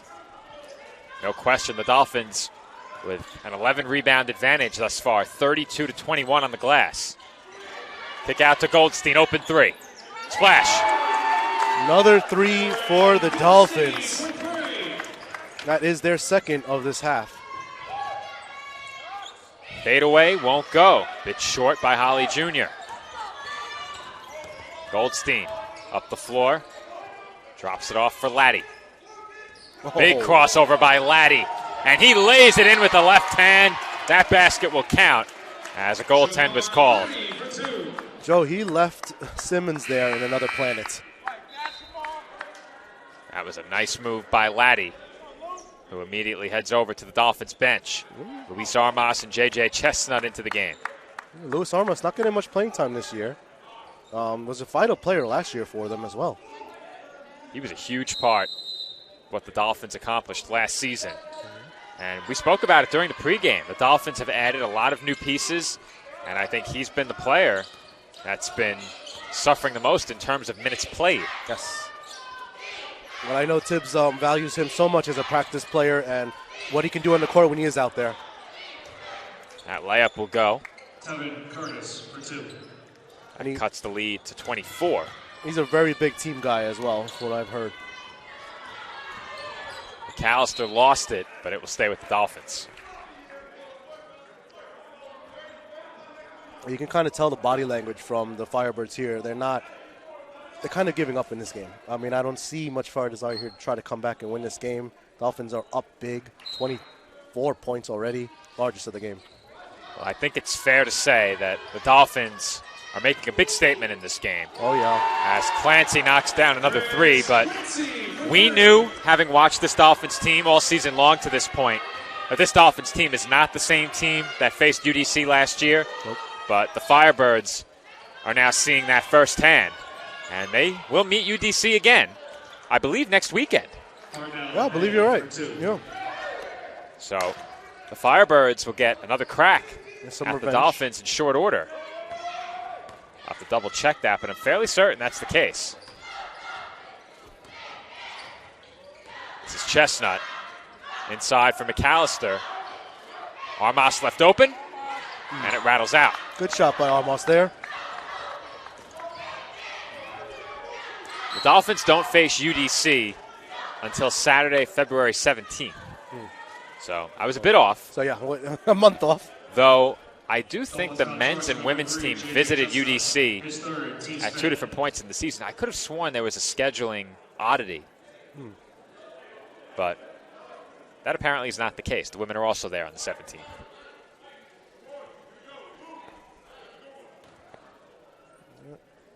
It was a foul and a three-point shot here. That was number 0, their leading scorer, Eric Morgan Jr. He's going to go to the line for 3 here. It looked like a similar play there where I thought Bryce was fouled on.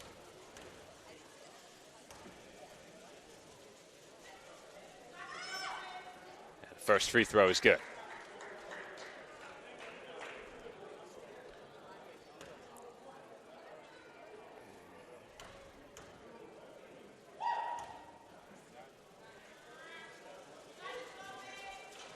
Second will not go. Now, speaking of next weekend, the Dolphins have a big game. It's not against UDC. Instead, they will take on St. Thomas Aquinas. CSI's lone conference loss came at the hands of Stack in a game that CSI led, I believe, by 7 or 8 points in the closing minutes. Yeah, that game was a tough one for the Dolphins there, but you can tell that they are right there in the thick of things with Stack in terms of talent, in terms of defensive pressure, offensive firepower. The Dolphins do average 80 points per game. That is a solid number for this team. They appear poised to obliterate that today, as the bank shot will go for Hay.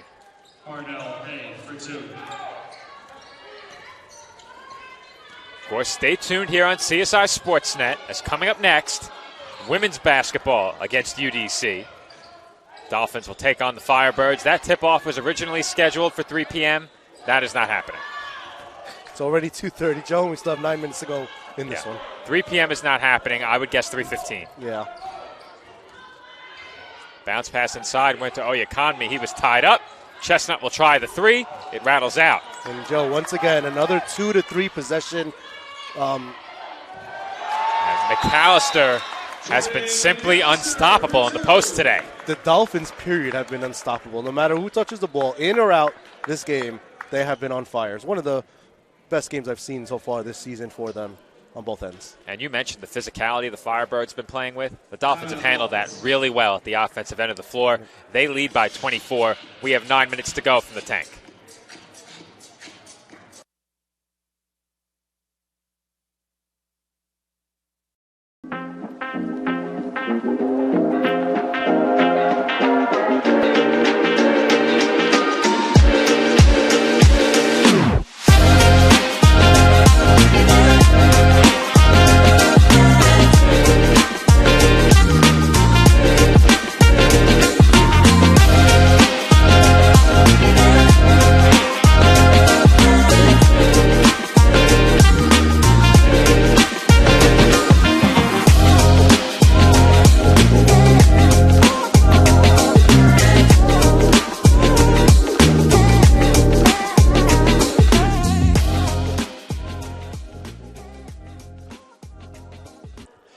back with 9 minutes to go in this game. The Dolphins with a 24-point lead over UDC.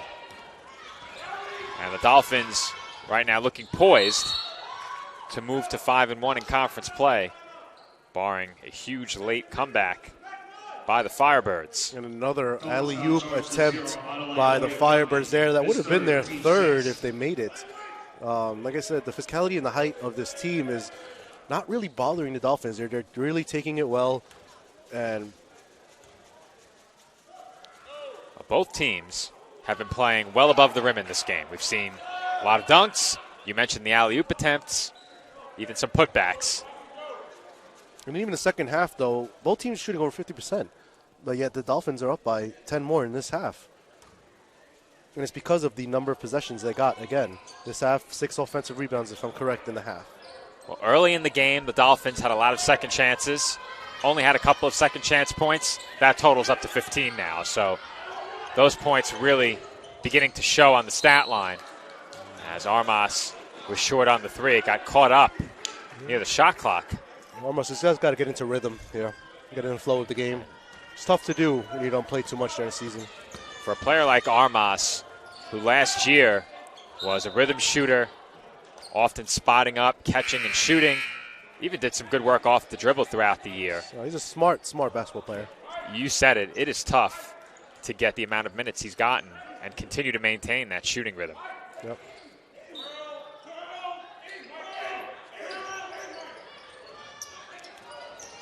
Curtis into the corner. Wide open three on its way, and Morgan Jr. has another. That's why he's the leading scorer for the Firebirds there. He makes timely shots, cuts it down to 20 now. Armas left alone. And that was a rather late whistle. Yeah, Joe, I was waiting for the call. He clearly hit the backboard before the block there.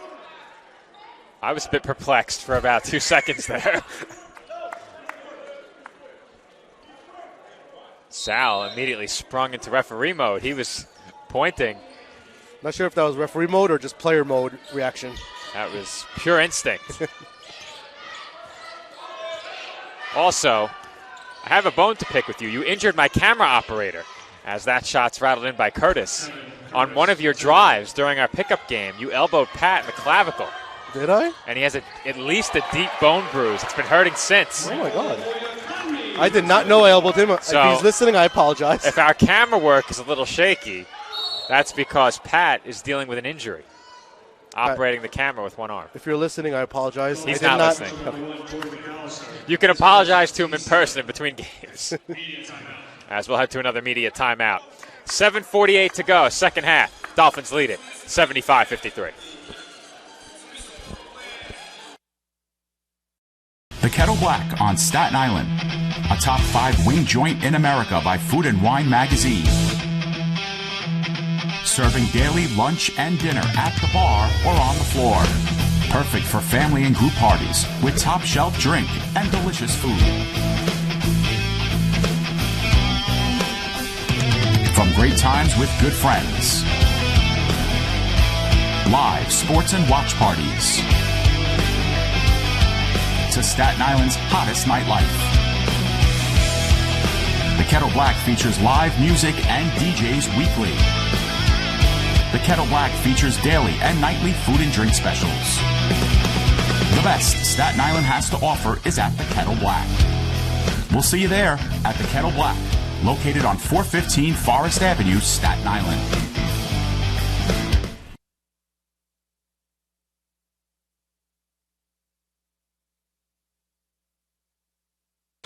7:48 to go from the tank.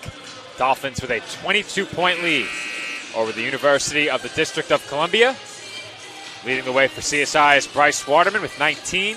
Messiah Mallory reached 1,000 career points as he has 16.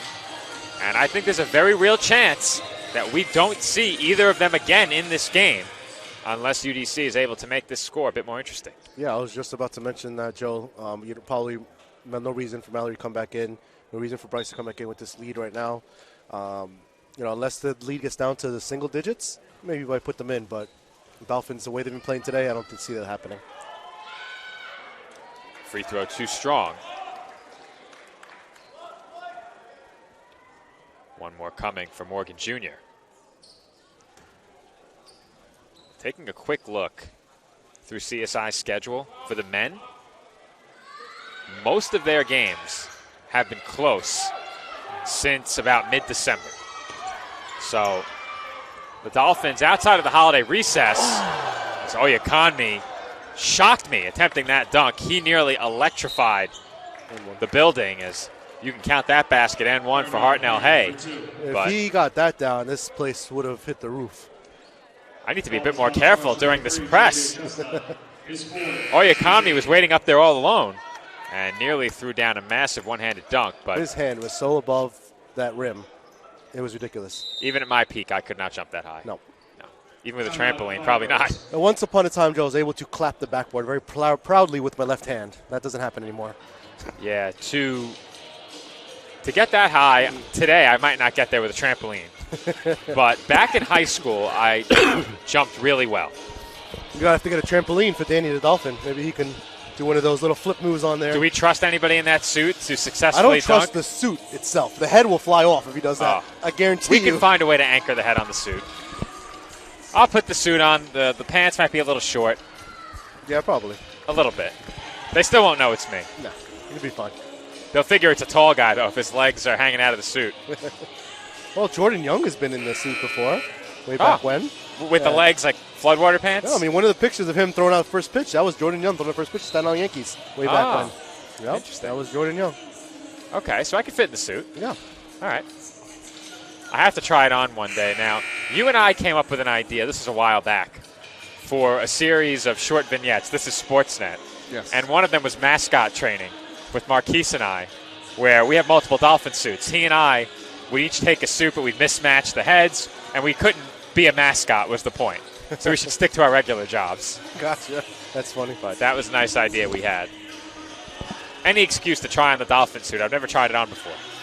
Well, you know, I am starting to try to do this last Monday's Dolphin thing with a bunch of different departments. I want to try to do it this semester, but I need some other people to help me to get on board with it, and that's outside departments. So I'll be looking into that, where basically I go into different offices, they put the head on for a little bit, they go on Instagram, and then you swipe left, and you'll see the person there, what services they offer to the kids and everything, why he's Danny for the day, and, you know, something to get out there for the kids every Monday.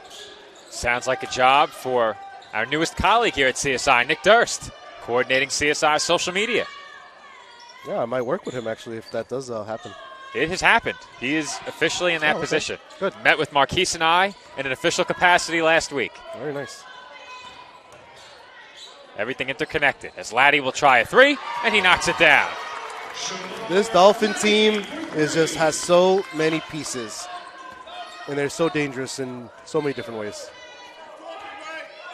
Well, the way that the Dolphins have shot it today, right around 45%, on par with their season's average, a bit above their season's average from three-point range, and that's been more than enough.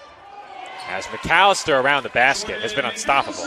Yeah, he has been. I mean, his drives are just pure. He gets his spot, and he's not going to stop. He's in double figures now with 10. 4 Dolphins now in double figures. McAllister, Goldstein, Waterman, Mallory. And we mentioned we might not see Waterman and Mallory again. They're both back in. Oh, there they are. Yep. We were wrong, Joe. Well, the lead crept back inside 20. Yes, it did.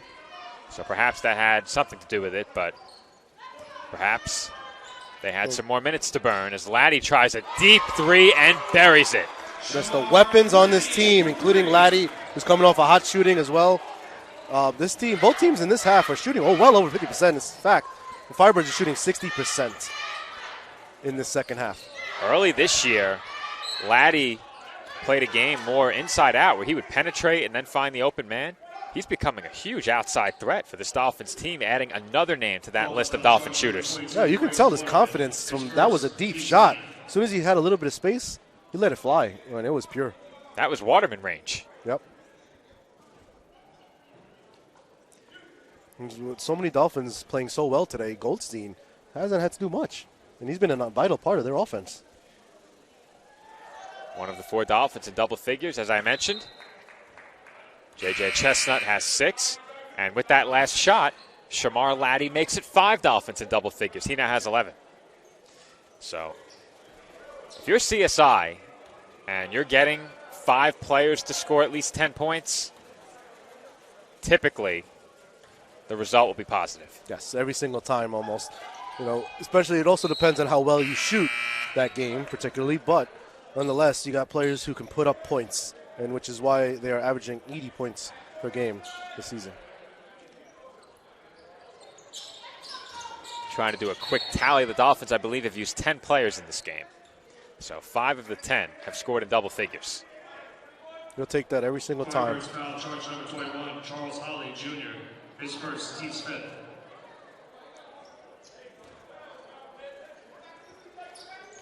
The Dolphin lead is 24 points. Just under 6 minutes to play.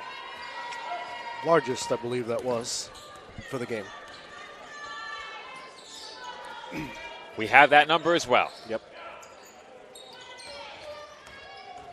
Largest lead is 27.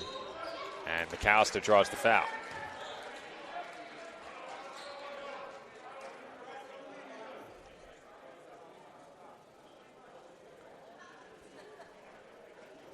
Foul, charge number 5. Dolphins will head to the line here as McAllister drew the foul. Once again, strong body inside, driving.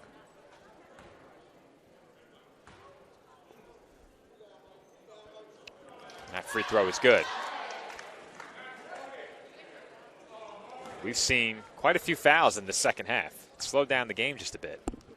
Yeah, for sure. The first half was a nice little game of not too many fouls at all, except for towards the end. And then in the second half, a lot of little ticky-tack fouls towards the end here. Substitution for the Dolphins. They got Michael Olakeni re-enters the game for Messiah Mallory. This may be the last time we see Messiah here with 5:29 left in the game. I think we can safely say that now. The 26-point lead, just a few minutes left. I think you're right.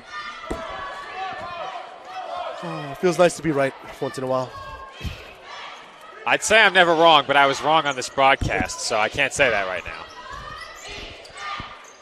Pull-up jumper on its way, no good off back iron. Dolphins have it as we approach 5 minutes to go. Dolphins taking their time on the offense now. No need to rush things. And we have another foul.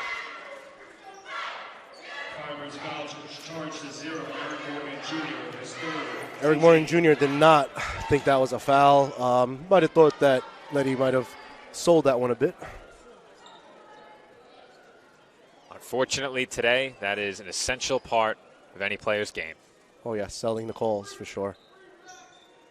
And it's unfortunate that players have to do that because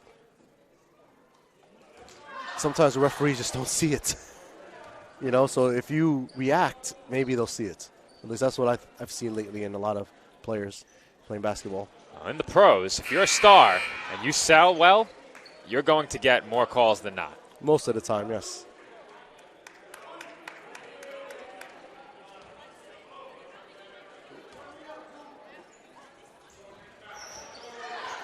Laddie makes the third free throw. Now this is the largest lead. 29 point? No. That would be the largest lead, 29. Yep, 29, yep. Laddie goes 3 of 3 from the line. He now has 14 points. Hay on the reverse in traffic is able to convert. Against 3 Dolphins there. 3 tall Dolphins, too. He still made it in. Bench players in for the Dolphins as well. Number 2, Sean Hargrave is in the game for CSI. And Luis Armas also back in and letting another deep 3. And that was halfway down. Another offensive board for the Dolphins. And able to throw it off. The Firebird was Hargrave. Good effort there once again. Yeah, 6'8", freshman. Getting some time here to show off what he can do.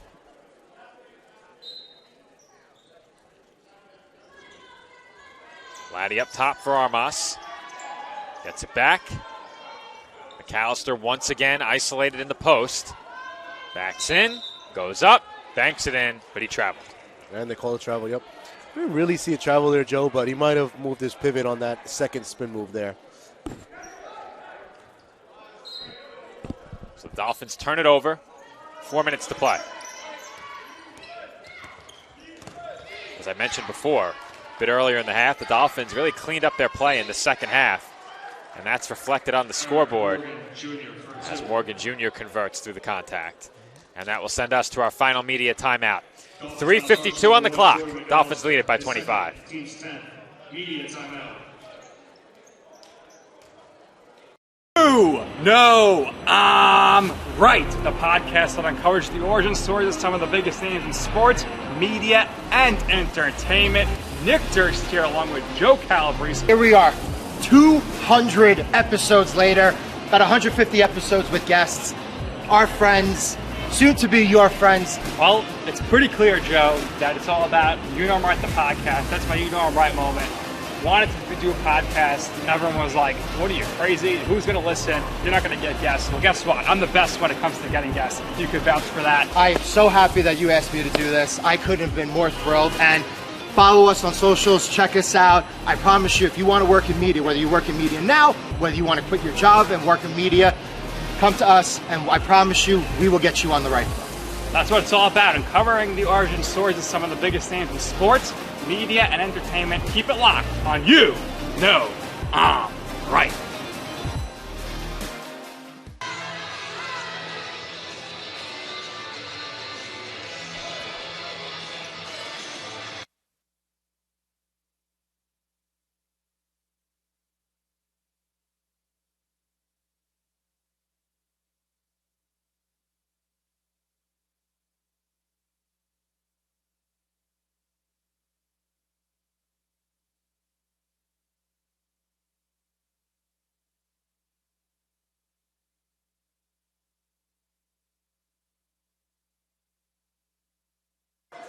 And we're back from the tank with under 4 minutes to play.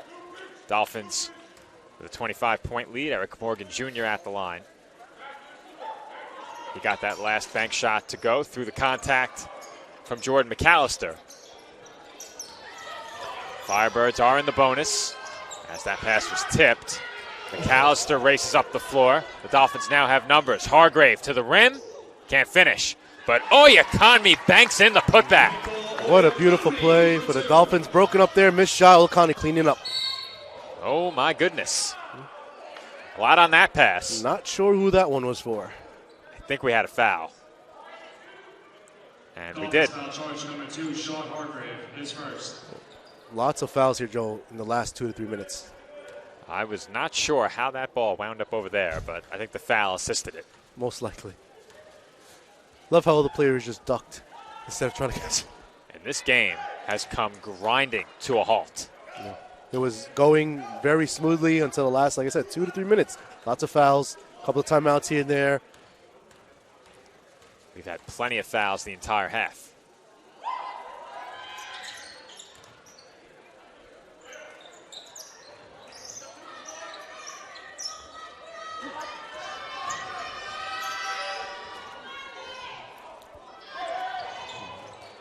You know he wanted to shoot that. Oyakonmi there in the corner wide open, but there's no need to take any shots that early in the shot clock. It looked like he thought about it for a split second. Oh, yeah, 100% second. he thought about it. He knows coach will take him right out, most likely. Laddie might not think about it as long if he's given that opportunity. Turnaround jumper was blocked. Good defense there by Curtis. They use the entire clock, though, and that's what you want to do. And Morgan Jr. lays it in. Eric Morgan Jr. Back to 23 now. Under 3 minutes remaining, excuse me. And Hargrave has a dunk. Nice little passing there by the Dolphins. Very little defense by the Firebirds. That's a product of that press. Once you beat it, numbers up the floor result in easy baskets as the Dolphins have yet another turnover forced. And here comes McAllister. Hargrave in the corner for 3. Short. And the rebound is tipped out by Oyakonmi, who pulls it in. Now Armas. Splash. Finally, Armas gets the one to go down. There he was 0 for 2 in the first few minutes that he had in this game. Does not make a mistake with that one. That shot a bit short. And the Dolphins will slow down.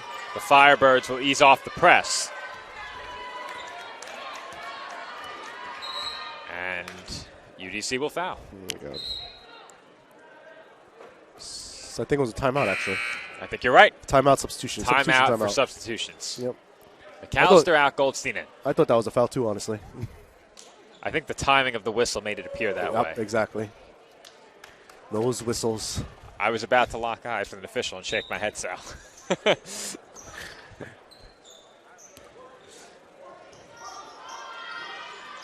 .15 to shoot. Hargrave short on the three. Crawford has the rebound, sends it up the floor. That shot a bit short by Gray, and the Dolphins have it again. Just overall, a really good game for the Dolphins. Once again, we've said it over and over, both on the offensive and the defensive end. I think they should score 100 points here as Armas, once again, another three. If Luis missed that, I would have blamed you for the jinx, but now the Dolphins are within 2 of 100. There's a good chance Coach Tibbs might tell them to ease off. We'll see. Wouldn't you want to get to at least that 100? I think they might play this one possession out if the Firebirds pressure.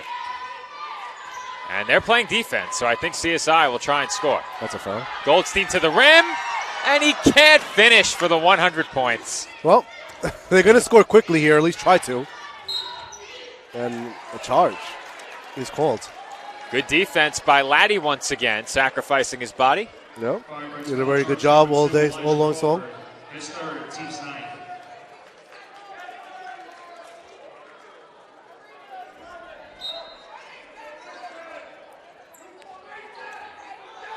And that's turnover. It looks like he just threw it away.